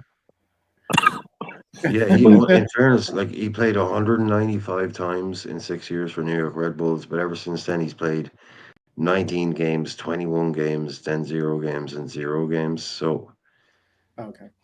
Yeah, his best time seems to have been at New York Red Bulls when he went there 2013 to 2019, nearly 200 games. And so, he scored 108 goals. Yeah, he banged goals. Yeah. That's what I'm saying. Got quite a few for them. I think he won MVP actually. Oh, one of these. Yeah. He done well for Red Bulls. Ever since then, it's been a bit of a. I'm not a Red Bulls fan, so I did not know that. But okay, people, you've got a lot of content to digest if you're just tuning this in on the replay. If not, and you're just watching this live and you've been rocking with us this entire time, we've had a phenomenal number in the chat for majority of the show, if not the entire show, pretty much. So big up to each and every one of you that did, enjoy the show enough to stay with us. Despite us crossing over the bridge and having to take on some trolls, we still got here, and we appreciate each and every one of you for being there with us. So I'm gonna we're a little bit short of 3 hours here, so I'll make sure that the chat gets to say a proper goodbye and a proper plug of anything they've got coming up if they have something coming up. Let's start with Nolante, and then we'll go Lady B, then we'll go to JK, Irishman, and then we'll end with Lee. So, Nolante. Just big up the chat. Catch me on here. We'll talk most of the host, the man with the master plan, the man from Arizona. If anyone can do it, 12th man can. You'll catch me on here. You catch me on Brian's channel, Anfield Irishman, and the main channel now I'm on LRFC Reds for Liverpool Reds Forever with Fuzzy and JK, Little Mercy, and I'll just be. There you go. I don't have the soundboard like Bozzy. Yeah, I know. I need the soundboard. I know. No, that was good talk. I like that. That's quite good. To be fair, you made me want to spit some bars, quick 60, but that's not kill time here. That's not kill time. And I'm just gonna be putting stuff on my own channel, just randomly. I like boxing as well. And you're just going to be some stuff there. I mean, if you guys want to join, it's up to you guys. I'm not bothered anyway. You know what I mean? So, that's it really. And just big up everyone with your chat, man. Okay. That's it. Okay. Big up. Lady B, anything you'd like to say? Yeah, Nolante trying to act cool. I'm not bothered, but please, please subscribe. I can subscribe, but I'm not bothered. No, I'm only joking. I just like to say that everybody in chat and the panel, there's no such thing as a stranger. We're all friends that we haven't met yet. That's it. Yeah. Me and Lante are met. Well, yeah. You what about me?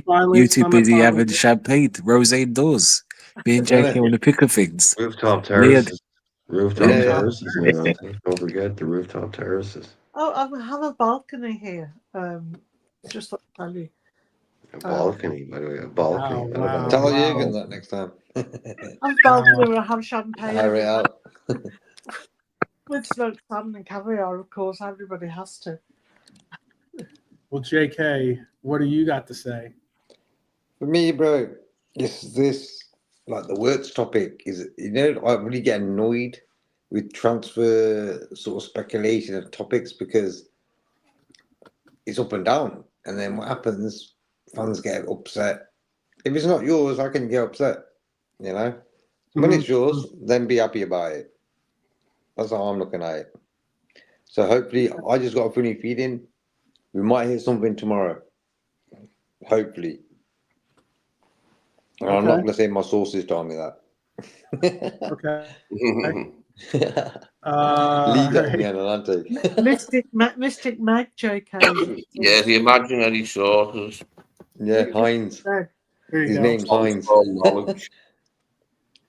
All right, Brian, tell us what you got on deck for your channel, and also any words you'd like to leave with the chat. Oh yeah, calm down. Anybody that's worried, I don't think anybody here really is that worried. We're going to sign the kid. It's going to happen. It's just a matter of time.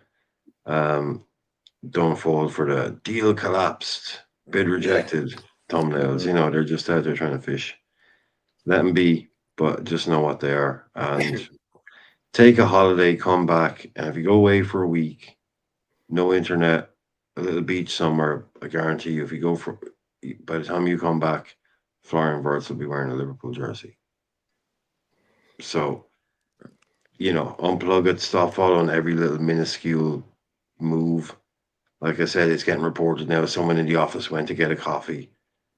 Someone went to the toilet. Everyone knows about it. It's just let it Ridiculous. happen. Yeah. On my channel, what have I got coming up? A show is probably the best thing I can say. There will be a show. What it's going to be about, don't really know. Tune in to find out. Yeah, tune in. Yeah, hopefully there'll be a big news story but it'll be about something. Okay. Probably Osman coming in. That's That's what Bill is. Maybe. Osman, innit? No one. Yeah. Osman and Endo in a swap deal or something like that. How about I can have K-Mac in the witness box, right? I can have K-Mac in the witness box. That's a great one, Tom. K-Mac's a friend of the channel. We're only kidding because we're all friends here. We're all Reds here. Oh no, he knows. No, I do have one idea for a show though, and we don't like everyone, but for me, it's basically the show is the top 5 things that I'm already fucking sick of this season.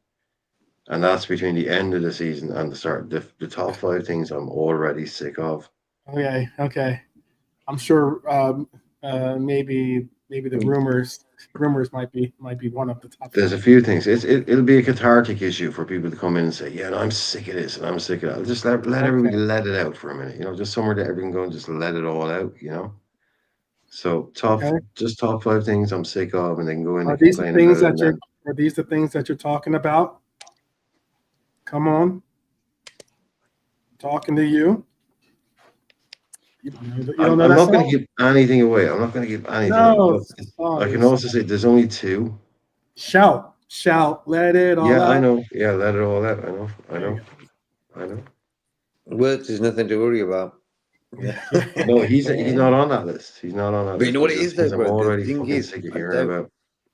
Yeah, like Anna's saying, like Norma's saying, it's kind of like a room 101. Yeah, but it's just that was a great idea. Personal 5 things that I'm sick of. Brian, you know what I was going to quickly tell you one is we already did that. Words yet. We've copyrighted that on Liverpool YouTube. We did that on Charles Marshall. We copyrighted Football 101. We did it first. Yes. It was us. It was definitely us. Yeah. Lee, you're up. Yeah, thanks for everybody in chat. You're a mad bunch, aren't you? Thanks for all the tomfoolery, like. I'll see you again soon. Tomfoolery, Julie. I know, yeah, it's a thing, yeah, for jewellery in London. You must be a Tom. I've always liked the word tomfoolery, just for like general, like low end hijinks, like messing around. Tomfoolery. Yeah. Gotta say with the tomfoolery. Okay. Is that Irish? I don't know. I don't know either. I don't know either. I don't know what it is. I don't know what it is. That was bad. It was bad. Okay, we'll move on. So It was like Scouse. I guess Scottish, Barney. To me, yeah, exactly. The bugs hit you as well. You see, you can't stop it, can you? Oh, Barney Scottish, starts it. It's contagious around the puddle. I'm bringing it back to the old days when Scotland had such a dramatic link of players going to Liverpool. I was trying to bring out that emphasis of that. All right. Anyways, Not going to go 12. You're not going to go all Braveheart on us, are you? No. Freedom. No. But we are going to have a good episode lined up for tomorrow. Hopefully, unless there's some big news, I think that we will get into revealing our fantasy football winner. Shout out to Mark A. I need to get in touch with Mark A so I can get his address so I can send him his prize. Also, we hopefully will be able to get into either one of the shows that I have lined up for us. I have a couple of different ideas. So we'll most likely get into something that interests you. Hopefully it'll hold your attention.